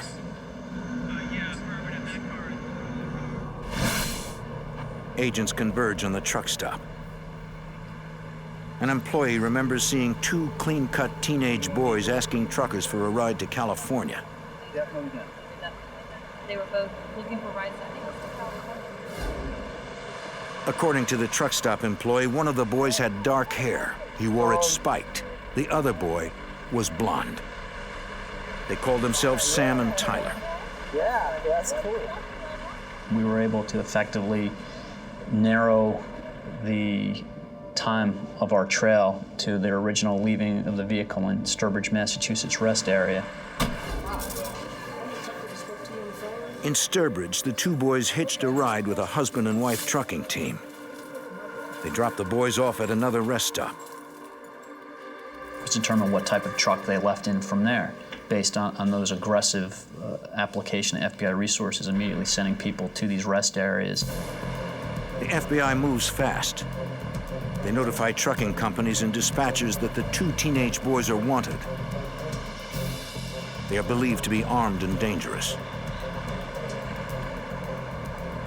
Authorities learn the 2 teenage boys might have been spotted at a truck stop in Columbia, New Jersey. According to witnesses, they hitched a ride with another trucker. We were narrowing the chase because as our information was getting better, it was clear to us where we thought they were heading. Agents notify police all over the region that the fugitives seem to be heading west.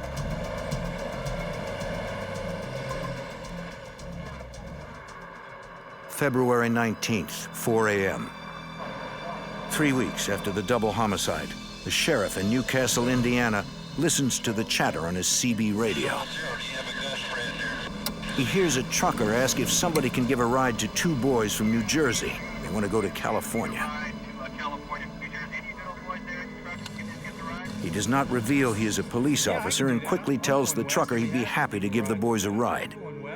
He instructs the trucker to drop them off at a nearby truck stop. The officer speeds to intercept them. According to the bolo, the suspects are armed and dangerous. Along the way, he calls for backup. He may have found the killers. In Indiana, a sheriff attempts to trap two teenage fugitives at a truck stop. 16-year-old James Parker and 17-year-old Robert Tulloch are both wanted for the brutal slaying of two prominent professors.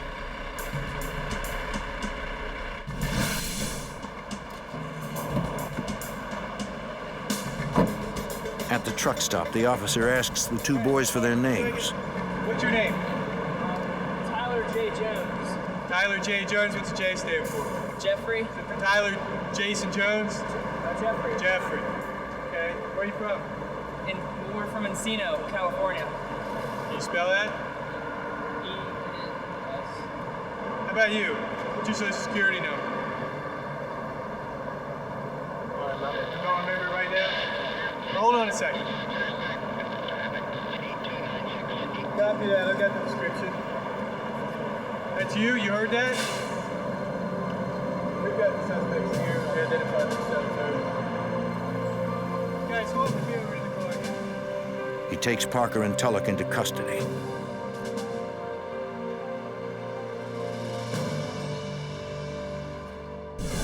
Cooperation and future testimony we're looking at. James Parker was brought back to the state of New Hampshire along with Robert Tulloch. Adult certification hearing was commenced against James Parker, and he was ultimately deemed to stand trial as an adult for the murders of Hal and Susanne Zantop. Just to steal some money. Once he was certified as an adult, Steal cards and credit card information. James Parker's attorneys approached the state of New Hampshire in wanting him to offer testimony against Robert Tulloch. James Parker ended up cooperating with law enforcement and was interviewed extensively by the New Hampshire State Police and the Attorney General's office. James Parker pleads guilty to a reduced charge, accomplice to second-degree murder. In exchange, he agrees to testify against his best friend. He tells police the chilling tale of what happened on the day the Zantops were murdered. Try something. What materialized is the fact that these two guys were bored with their life in Vermont, that they envisioned going to Australia or some far-off place. They originally decided that they were going to rob somebody and take their ATM card or something to that effect, take $10,000 and fly to Australia. Hey, I've got a question. Our car They broke down. came up with the idea of knocking on somebody's door and saying that they had car trouble, can we come in to use your phone? And when I don't think so. they tried this in Vermont, the person felt very strongly that these two were up to no good and slammed the door in their face and said, get off my property. He was very close to being a victim of that. Well, when their pretext for broken car didn't meet with good results, they changed it to students conducting a survey for their school. Hey, we were doing a school. So they showed up at the Zantop's house totally at random, and unfortunately, the fact that Hoff and Susanna were college professors led them to be very open and trusting of students and invite them into their home. Come on in.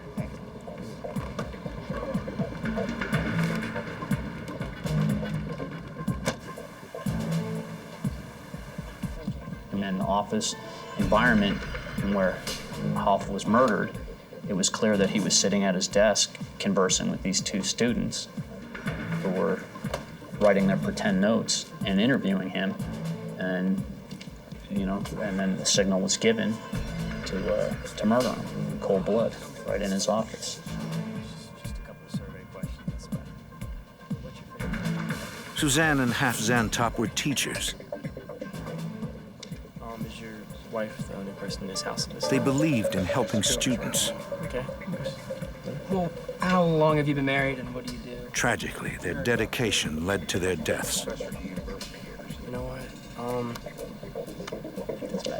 Deaths at the hands of two teenagers who agents suspect may have killed simply for the thrill of it. Their goal was to commit a violent act, and the Zantops just happened to be in the wrong place, in the wrong time, in their own home. And how unfortunate is that? When these perpetrators were interviewed after the fact, one of them made the admission that they had realized that they had left the sheaves and had given thought about coming back to the house to retrieve them. And I believe that they said when they went past the house, with that in mind, the police presence was already there.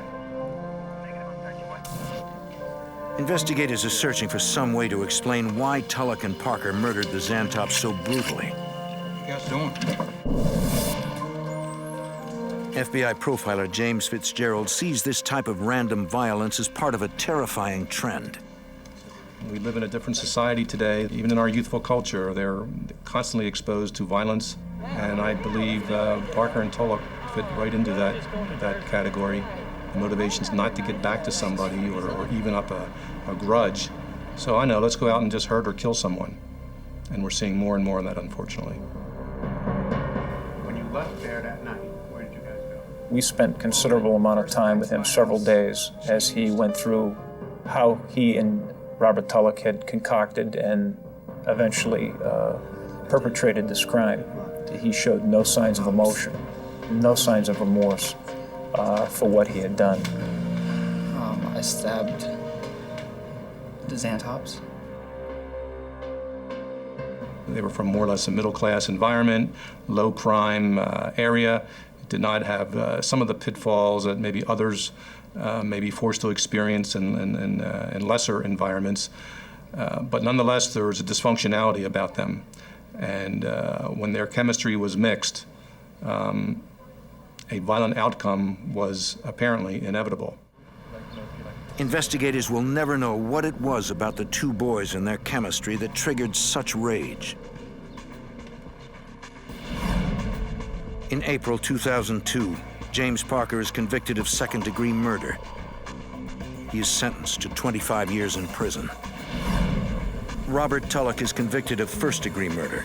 He is sentenced to spend the rest of his life in prison without the possibility of parole.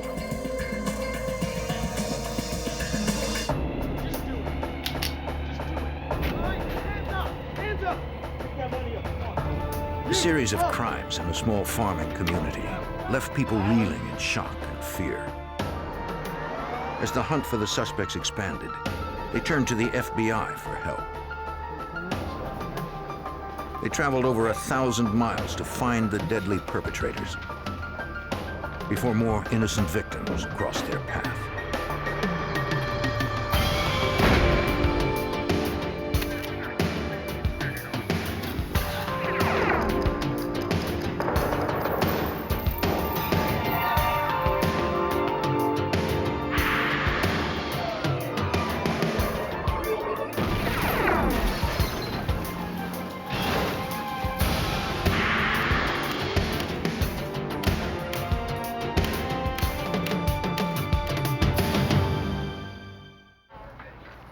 In June of 1997, a crime wave swept Iowa like a tornado.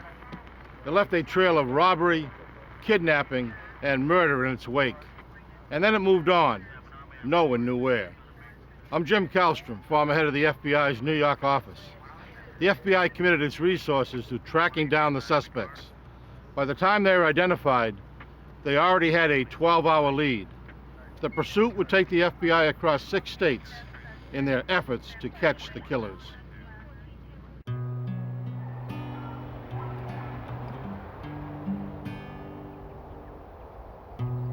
June 11th, 1997, south central Iowa.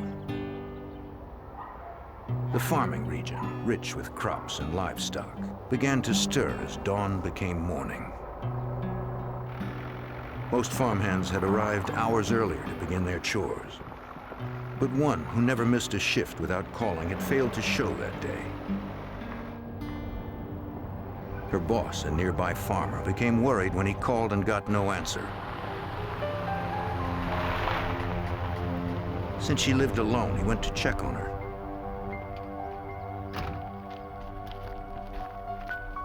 He noticed her pickup truck wasn't there, and the front door was ajar.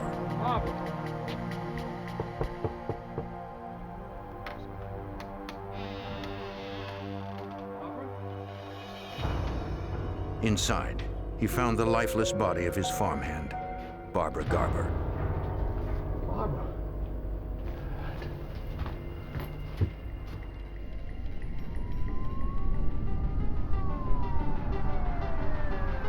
Mahaska County Sheriff's Chief Deputy Paul DeGeest responded to the 911 alert. In 20 years of law enforcement, I've been involved with about 5 or 6 homicides. So it's not something that happens a whole lot in Oskaloosa, Iowa, or Mahaska County. When we went into the living room, we observed Barb Garber's body. She was sitting upright, fully clothed in a chair. She was leaning over to the left side, and there was blood coming from her head. The sheriff called specialists from the Iowa Division of Criminal Investigation to process the scene. The middle-aged woman had been shot 4 times at close range while she sat in the chair. Technicians recovered .22 caliber shell casings close to the victim. At her feet, they found her half-eaten breakfast. The absence of defensive wounds on the body indicated the farmhand had put up no struggle, according to Iowa Special Agent Michael Barrier. The house did not appear to have any forced entry. It looked like someone had just entered the house, either been let in or had gotten in without having to break in. The residence had a lived-in look but was not ransacked, and there was nothing obviously taken from the residence other than her vehicle was missing from the driveway. Green pickup truck. The farmer described the victim's vehicle as a late model dark green pickup truck. And that was her personal truck? Yes. Detectives issued a be on the lookout for the missing truck to all law enforcement in the area. Vehicle, a station wagon. As you were coming down this road? Yeah, coming along this road here. Investigators spoke to her closest neighbor, who lived a quarter mile down the road. She had noticed something earlier that day when she was on her way to work in the pre-dawn hours. All the way down there. She saw an unfamiliar blue hatchback or station wagon backing out of Mrs. Garber's driveway. But she didn't see who was inside, and she didn't get the license plate. This vehicle was described as a older, not in very good shape, station wagon type vehicle, blue in color. The vehicle was not a vehicle that had been seen at the Garber residence before and was not really associated with the Garber residence, and so we felt that it may be, and probably was, a suspect vehicle. As police were talking to the neighbor, an alert came across the police radio. What you got? Okay, I'll be en route. A bank 5 miles away in the hamlet of Gibson had just been robbed. Deputies from 2 counties responded.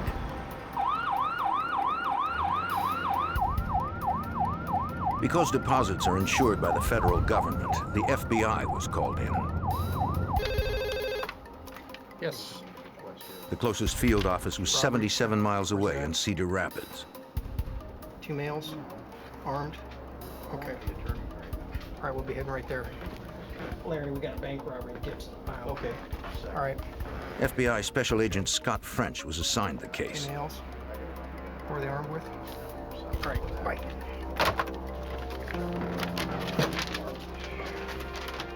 The small savings bank in Gibson had just opened for business for the first time that day to the town's population of 70. Down south here. Right there. It has 1 paved road to the community of Gibson.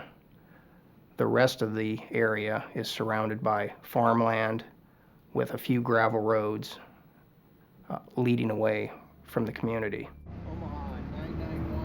It would take Agent French over an hour to get there.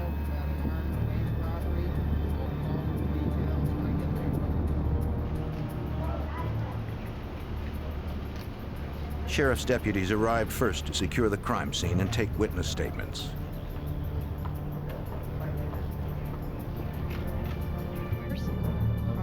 Bank employees told investigators that the robbery had occurred at about 10 a.m. They had no customers at the time, and there was no guard on duty. Only a teller and the manager were inside when the robbery took place. All right, get your hands up! Two armed robbers wearing dark ski masks, gloves, and brown coveralls burst into the bank. One held a shotgun while the other carried a handgun. Pick that money up, come on. The robbers scooped stacks of cash and banknotes into plastic trash bags. Come on, hurry up! Let's go! No, up against the wall, now! Go! They had gotten away with $65,000 in cash. Stop moving!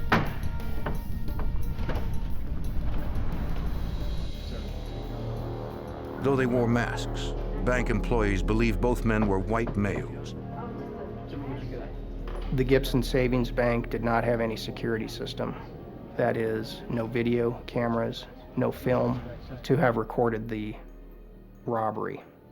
This makes it difficult for investigators to have some evidence other than witness statements. Investigators found only one person who had seen anything, a 10-year-old girl. If you had to guess, what kind of car would you say it is? She told agents that she'd been riding her bike across the street when the robbery occurred. Two men in ski masks holding bags had jumped out of a gray car and had run into the bank.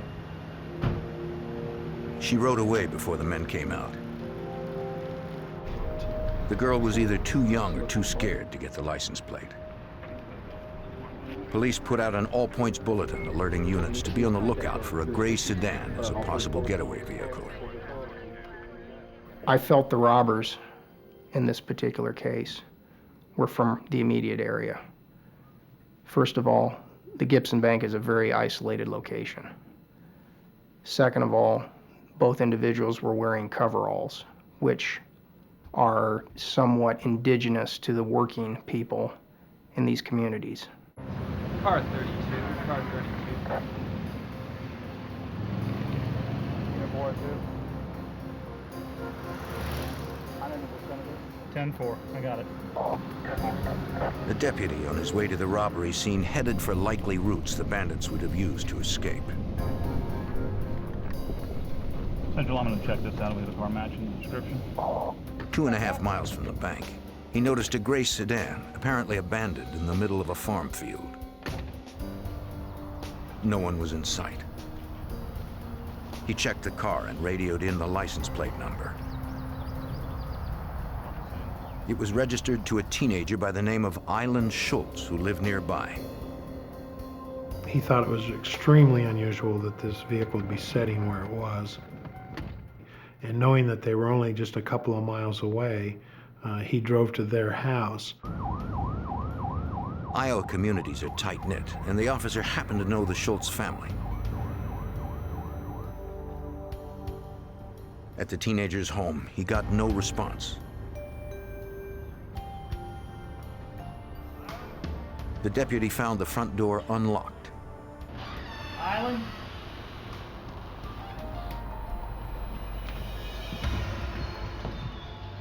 Inside, he discovered 18-year-old Island Schultz lying on the floor, shot to death. He radioed for assistance. Mahaska County Chief Deputy Paul DeGeest felt strongly that this second homicide was likely related to both the first murder and the bank heist. We're relatively sure in our own minds that these were all connected. They were in a 5-mile radius of each other. And again, that's just not something you see a lot of in rural Iowa, where you would have 2 bodies and a bank robbery all within a matter of 2 hours. The recent high school graduate had been shot twice in the head from close range.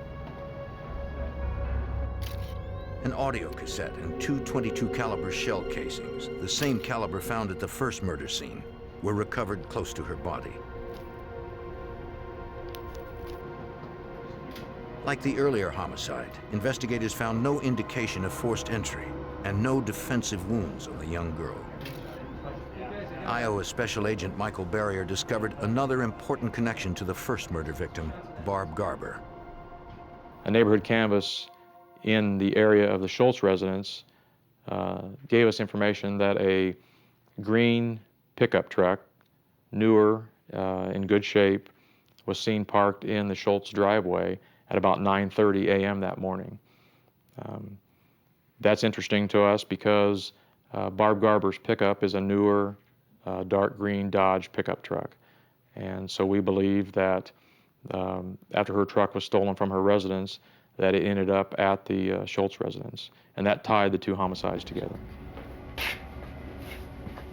Both bodies were sent to the county medical examiner for autopsy. Analysis of the bullets confirmed what investigators had suspected. Each victim had been killed with the same weapon, a .22 caliber semi-automatic pistol. The FBI and local investigators assembled a command center in the Mahaska County Sheriff's Office. They set up a hotline and contacted the media with a description of the farmhand's late model dark green pickup truck. We occupied a large debriefing room which acted as a command post. We began to collate leads that were coming in from all parts of the community. There was also significant media attention at this point, which increased the volume of phone calls that were coming in. Deputies chased down dozens of leads. One was from a teenager who had seen a green truck that fit the description of the farmhand's pickup. He was in the town of Oskaloosa in the late morning when he noticed the truck drive past with two men inside. The witness didn't see their faces and he didn't get the license plate.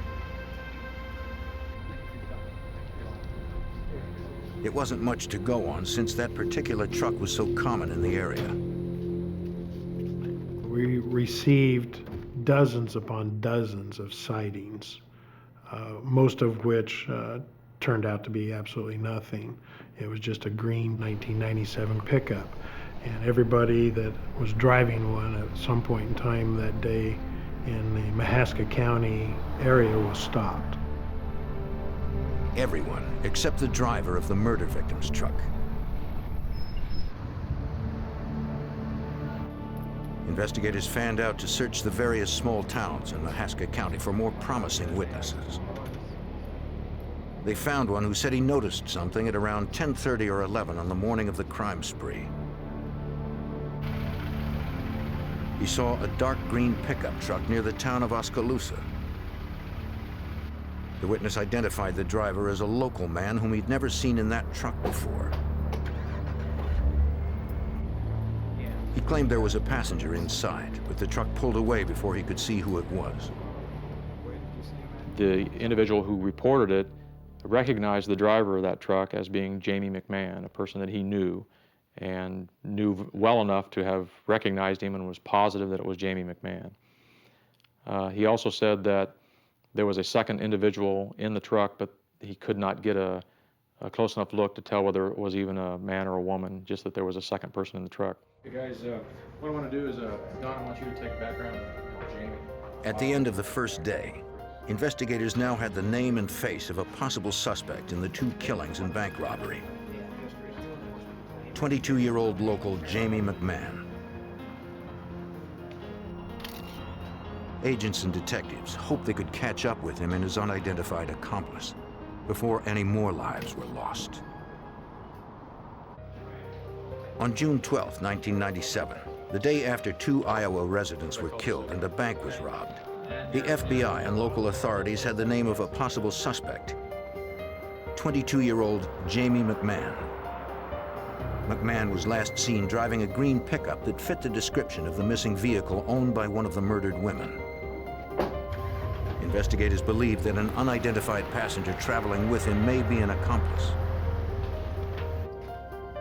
Special Agent Michael Barrier of the Iowa Department of Criminal Investigation learned that Jamie McMahon's last known address was at his parents' home in Oskaloosa, Iowa.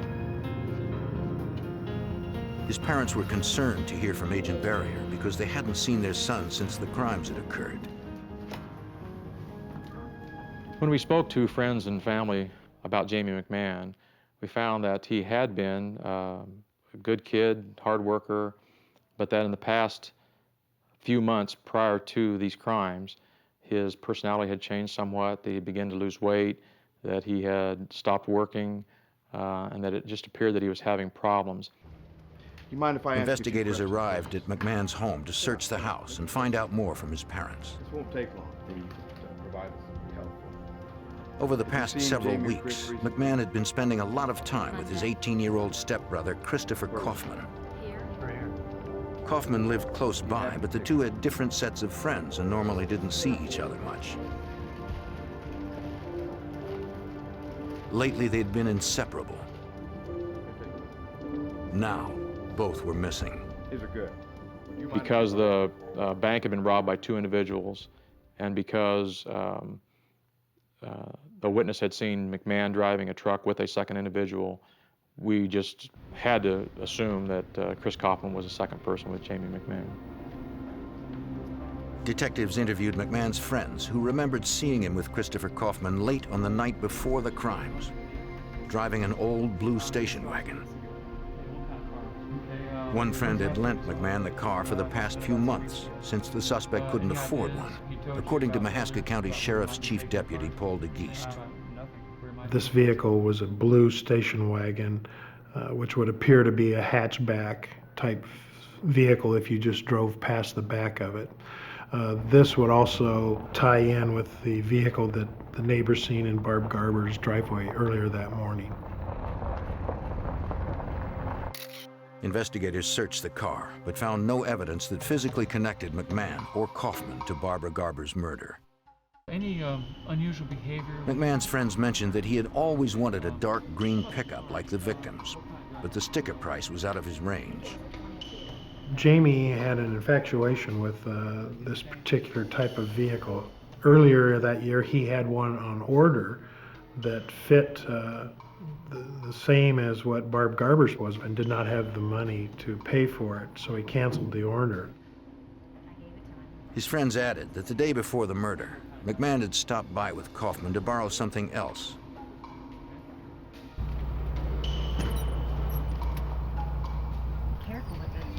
A .22 caliber semi-automatic handgun that he claimed he was going to use to shoot stray cats. The same type of gun was used in both murders. Card. Investigators asked his friends to call immediately if the suspect contacted them for any reason.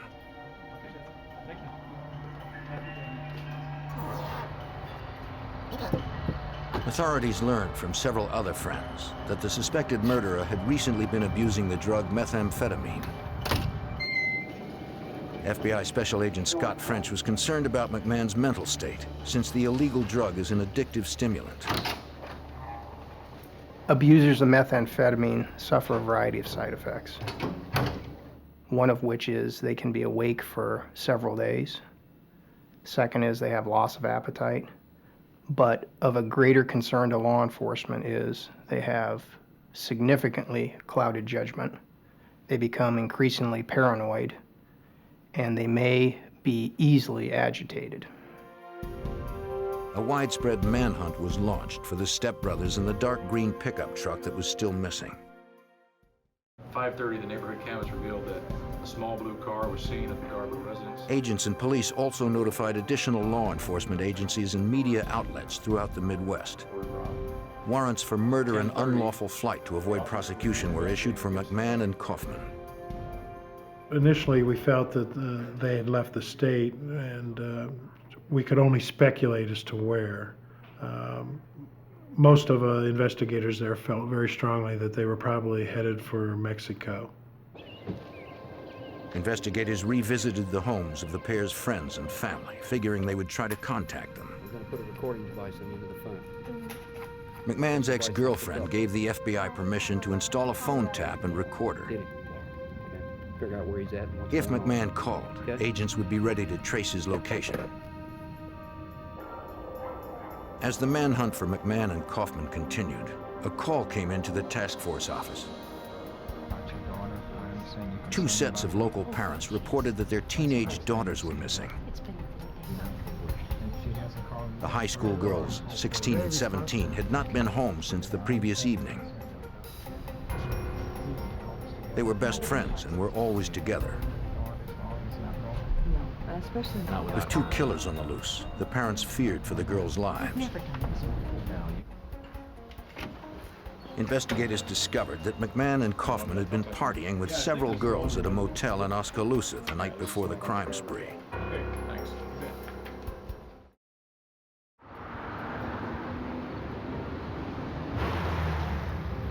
At the motel, a clerk told investigators the girls had stayed overnight and were still in the room on the morning of the crimes. Yeah, those are the girls. Those are the girls, yeah. Those are the ones.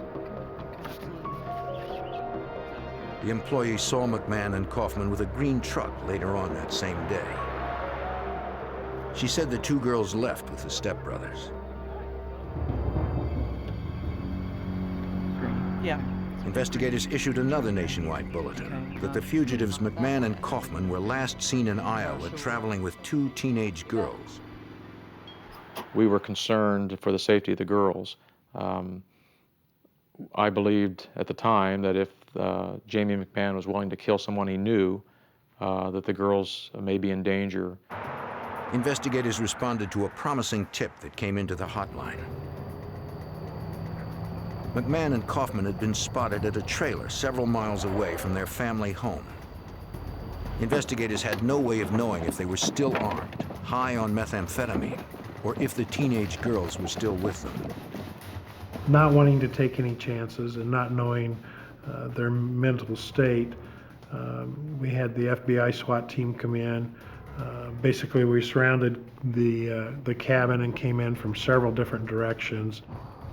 Heavily armed agents hoped for the best, but were prepared for the worst. Officers yelled for McMahon and Kaufman to come out. There was no reply.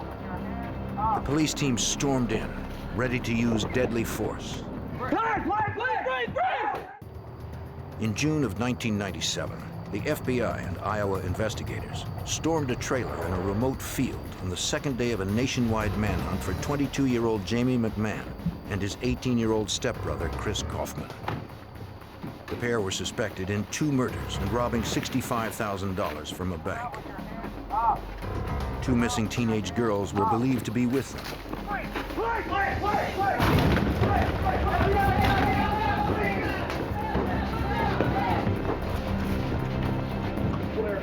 Clear. Looking back here. Investigators found no trace of the fugitives or the girls. Sightings of the stepbrothers in the stolen green pickup were reported from as far south as Texas to as far north as Minnesota. With $65,000 in cash and a 12-hour lead, Iowa Special Agent Michael Beria realized the pair could be anywhere by now. We were unable to really come up with any place that they may go. We had information that they might have gone to Minnesota. We also had information that they may have friends or relatives in Florida. But we didn't really have any solid direction of travel where they went.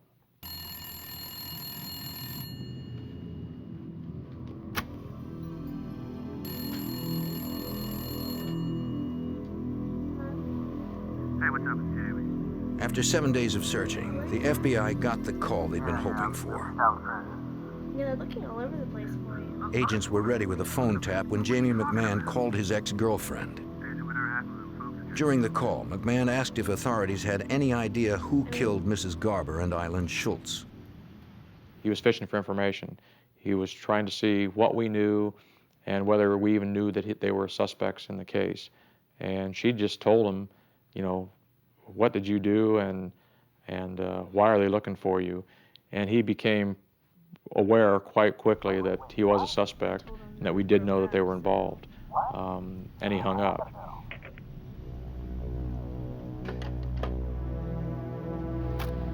The agent called his supervisor at the Mahaska County Command Center. FBI Special Agent Scott French learned McMahon had been on the phone long enough to trace his call.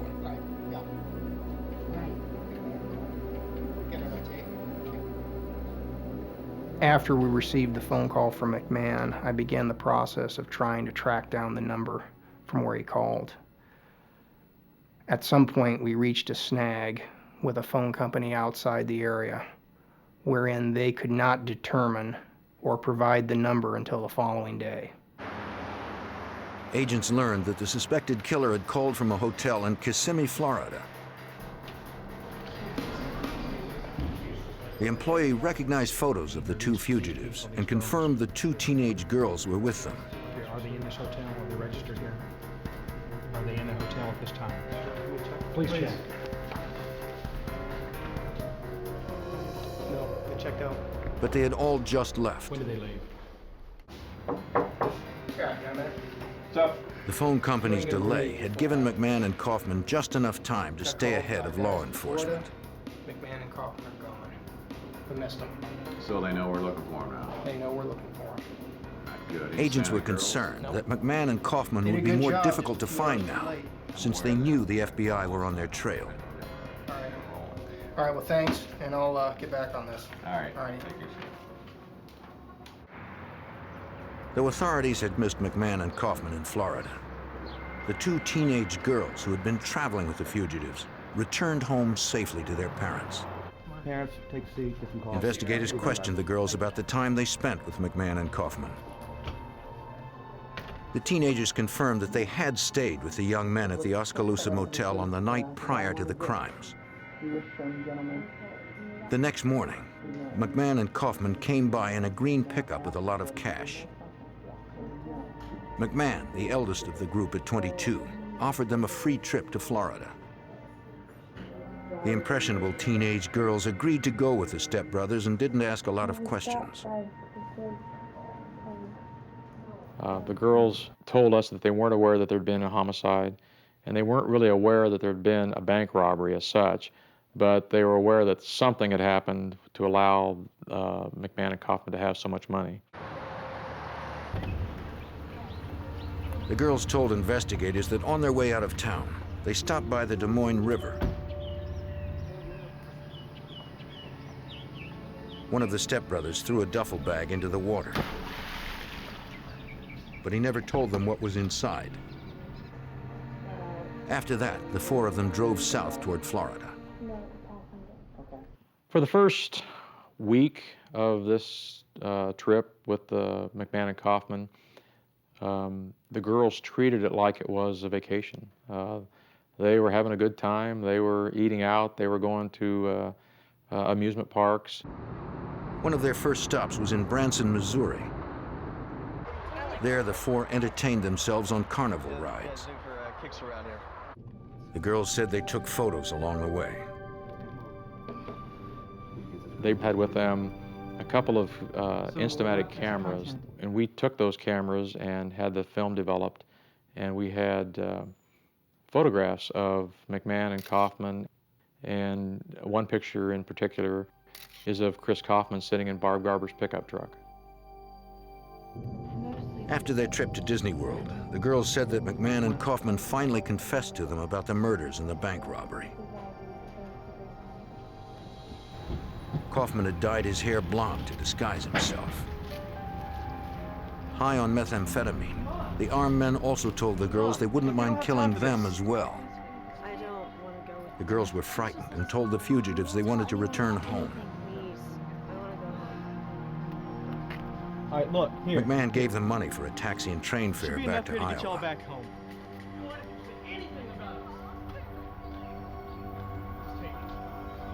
They told investigators they had no idea where the stepbrothers were headed. Well, they didn't say where they were going. They just gave us money and we left. Investigators concluded the girls were not involved since they remained at the Oskaloosa Motel when the crimes had occurred. They released the teenagers into their parents' custody without filing charges.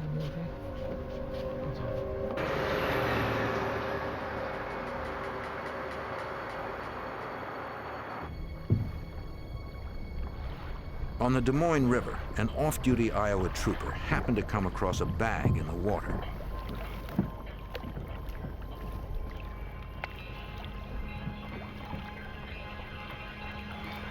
He opened it to find a pair of black ski masks and brown coveralls.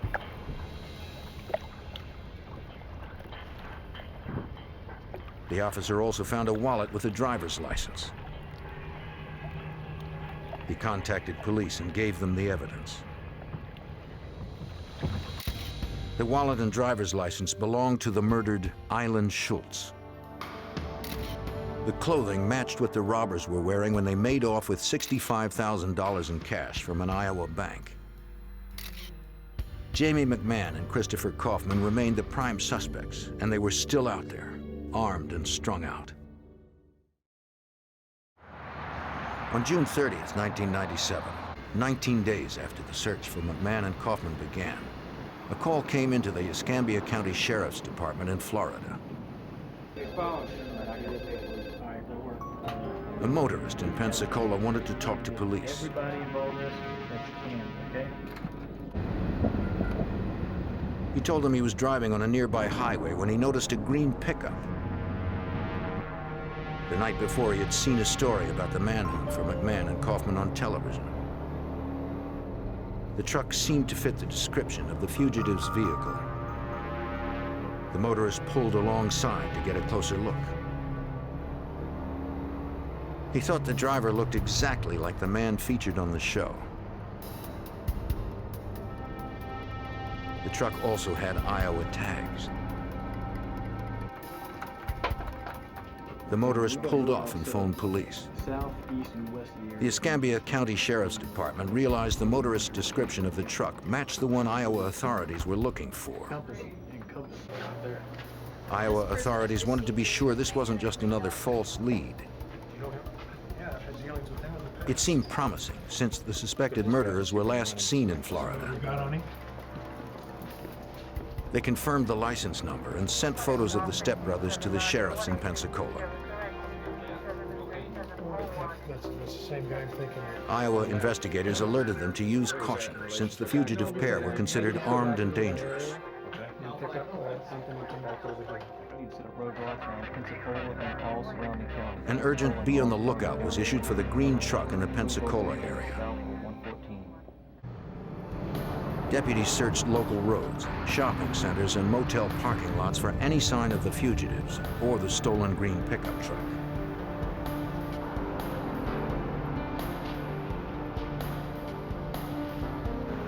In the parking lot of a local motel, 2 officers spotted a green pickup truck. Motel residents usually park close to their room entrance, but this vehicle was obscured near the back behind a fence. Its Iowa license plate and description checked out. It was the murder victim's stolen truck from Iowa. Authorities had no time to lose if they hoped to bring in the fugitives before they eluded them once again. At a Pensacola, Florida motel, authorities had finally located the stolen pickup truck driven by Jamie McMahon and Christopher Kaufman, stepbrothers suspected of 2 murders and a bank robbery in Iowa. Escambia County deputies needed to confirm if the armed fugitives were staying there. I didn't know if you've seen these gentlemen today, people, man. Yes. The motel clerk recognized the photos of McMahon and Kaufman, but she added that there was a 3rd man in their room. She gave deputies the room number. Possibly a hostage situation. Police told her the motel had to be evacuated. Yes, no problem. Okay, I'll go with you.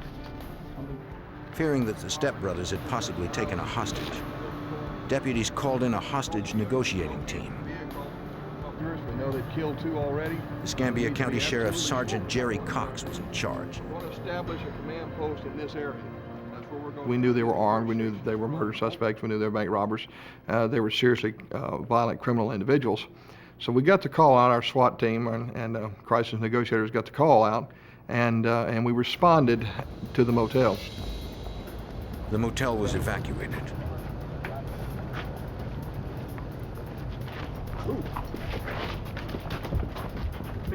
The hostage negotiating team set up an emergency center nearby.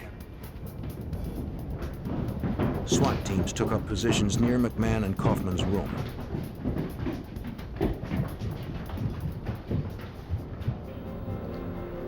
Snipers set up on a nearby roof.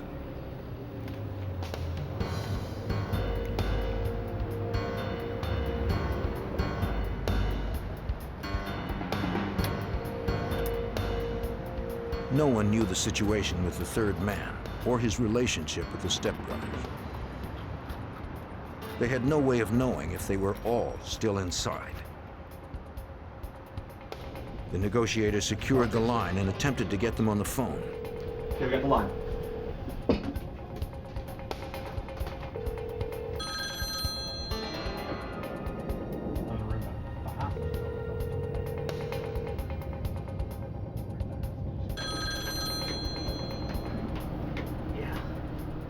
From the man's tone of voice, the negotiator believed he was likely a hostage.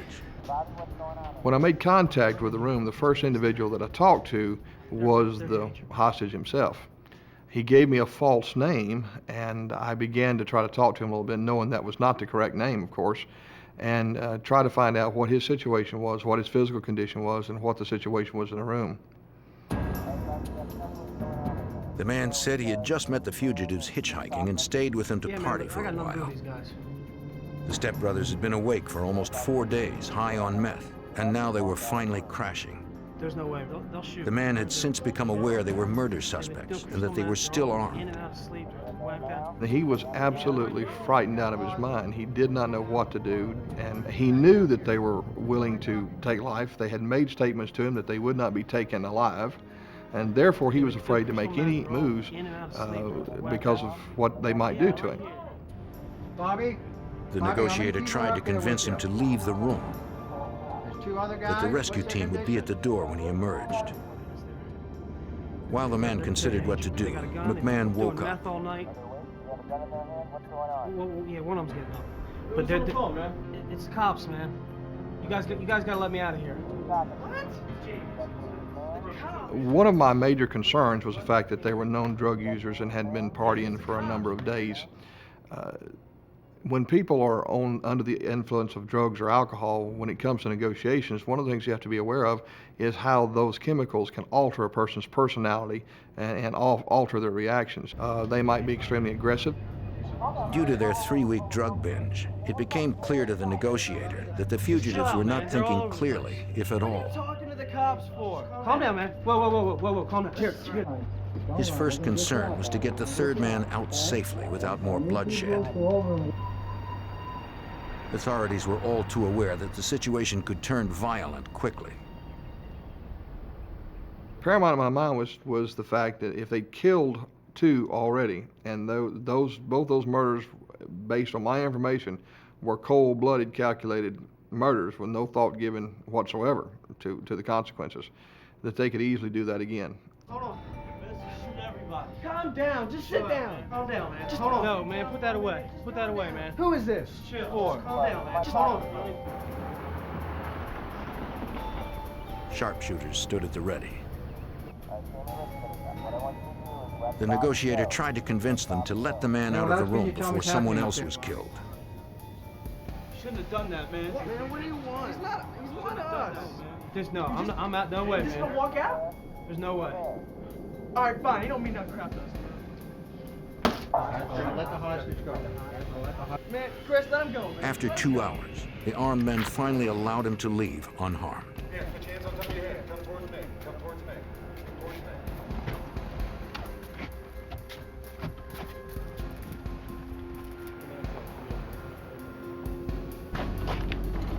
SWAT members spirited the hostage out of the line of fire to where the negotiators continued to work. The hostage said he met the fugitives in New Orleans and had been with them for several days. He said they had a lot of drugs and a lot of cash in the room. Somebody a couple days. They only had 1 handgun as far as he knew. I guess. With 2 armed fugitives still barricaded in the motel room, a peaceful resolution did not seem likely. In June of 1997, hostage negotiators and a SWAT team surrounded a Pensacola, Florida motel where two armed fugitives, wanted for 2 murders and a bank heist in Iowa, remained barricaded inside their room, strung out on drugs. Escambia County Sheriff Sergeant Jerry Cox was the lead negotiator.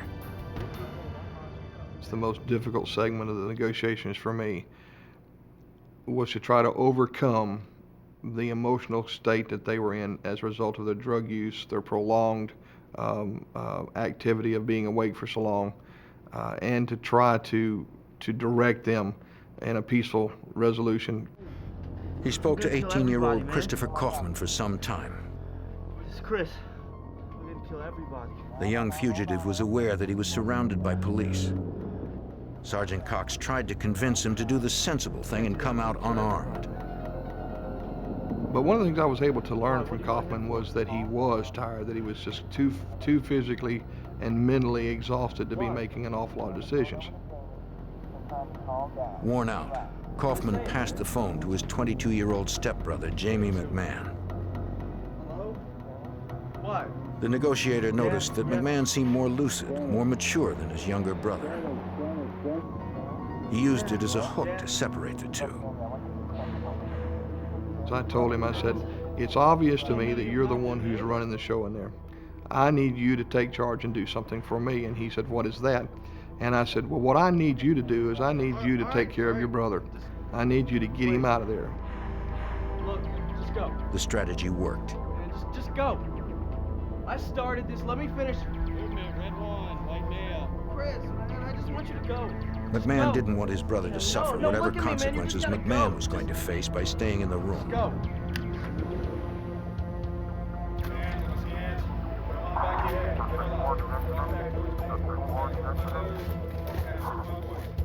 SWAT members secured Christopher Kaufman.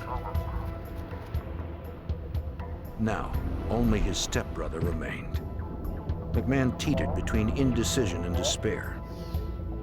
He knew his options were limited. The 22-year-old began to weigh life in prison versus suicide. I heard what was sounded to me like a weapon being charged. It was an automatic pistol that he had in there, so it sounded like somebody had slid the slide back and ejected a shell into the chamber, arming the weapon for firing. Gave me some concern. I passed that information on to our commanders and our SWAT team. McMahon's judgment was clouded. You there? He didn't want to spend the rest of his life behind bars. No, man. Confused and desperate, he looked to the negotiator for guidance. And the thing that seemed to work the most was constantly reminding him that as long as he was alive, he had some hope. He had a chance. Once he was dead, there was no chance. And that in Iowa, there was no death penalty. He had an awful lot of years ahead of him to figure this out.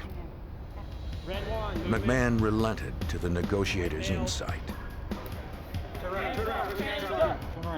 4 hours after it had begun, the last fugitive walked out of the room, unarmed as instructed. The negotiator was able to defuse the situation without death or injury. Agents secured and searched the motel room. They recovered $29,000 in cash of the $65,000 that was stolen. They also found the .22 semi-automatic handgun. On every table rested empty beer bottles, marijuana, and powdered methamphetamine. Ballistics tests later confirmed that .22 was the weapon used to kill the 2 women in Iowa. Authorities questioned the pair separately. I understand from your brother that you committed both of the murders. No. One of them. Kaufman told investigators it was his stepbrother's idea to rob the bank. To pull off the heist, they needed a car. McMahon already had his eye on the first victim's pickup truck, the truck he initially wanted to use as the getaway vehicle. I think I may have left it at a different friend's house. You mind if I use your phone real quick? Mrs. Garber knew McMahon and allowed the brothers into her house. Man, just put the phone right back down, please. Yeah, please. Look, I'm not letting you in the house. You don't Shut need up, to, man. you don't Just need sit to. down right there. Just sit down. Just sit down! You don't Once need to. inside, Look, just Kaufman do it. claimed his stepbrother egged him on to kill her. Just do it! Alright, do it! He wanted Mrs. Garber dead so she wouldn't report the vehicle missing.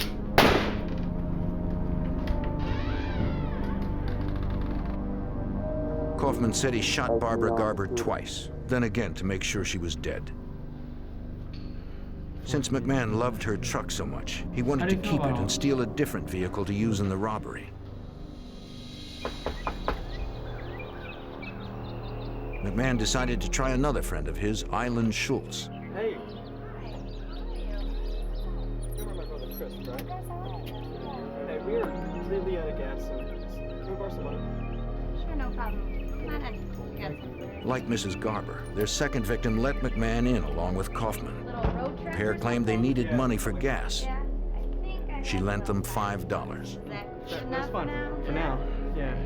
As she bent over to put a music tape on, Kaufman told investigators his stepbrother shot her in the back of the head. To make sure she was dead, McMahon shot her again between the eyes. The stepbrothers took Schultz's car keys and wallet. Over the next 3 weeks, the pair spent $36,000 on hotels, prostitutes, and drugs before they were apprehended in Pensacola, Florida. Though Iowa had no death penalty, Jamie McMahon, 22, and Christopher Kaufman, 18, faced the federal death penalty for 2 carjackings resulting in death. They faced another federal charge for bank robbery. To avoid a death sentence, the stepbrothers pled guilty to all federal and state charges. Their convictions left many unanswered questions for the people of Iowa and Mahaska County Chief Deputy Paul DeGeest. These 2 guys were as common as any 2 boys next door. I can't explain why they would go to this extent to get a vehicle and to go on vacation or just to impress a couple of girls. It's just crazy. You'd never guess that they would be the 2 type of individuals to do that, knowing their parents, knowing their backgrounds. I mean, it just didn't make sense. Jamie McMahon serves the rest of his life in Leavenworth, Kansas. Christopher Kaufman serves his time in solitary confinement in the tough Supermax federal prison in Florence, Colorado.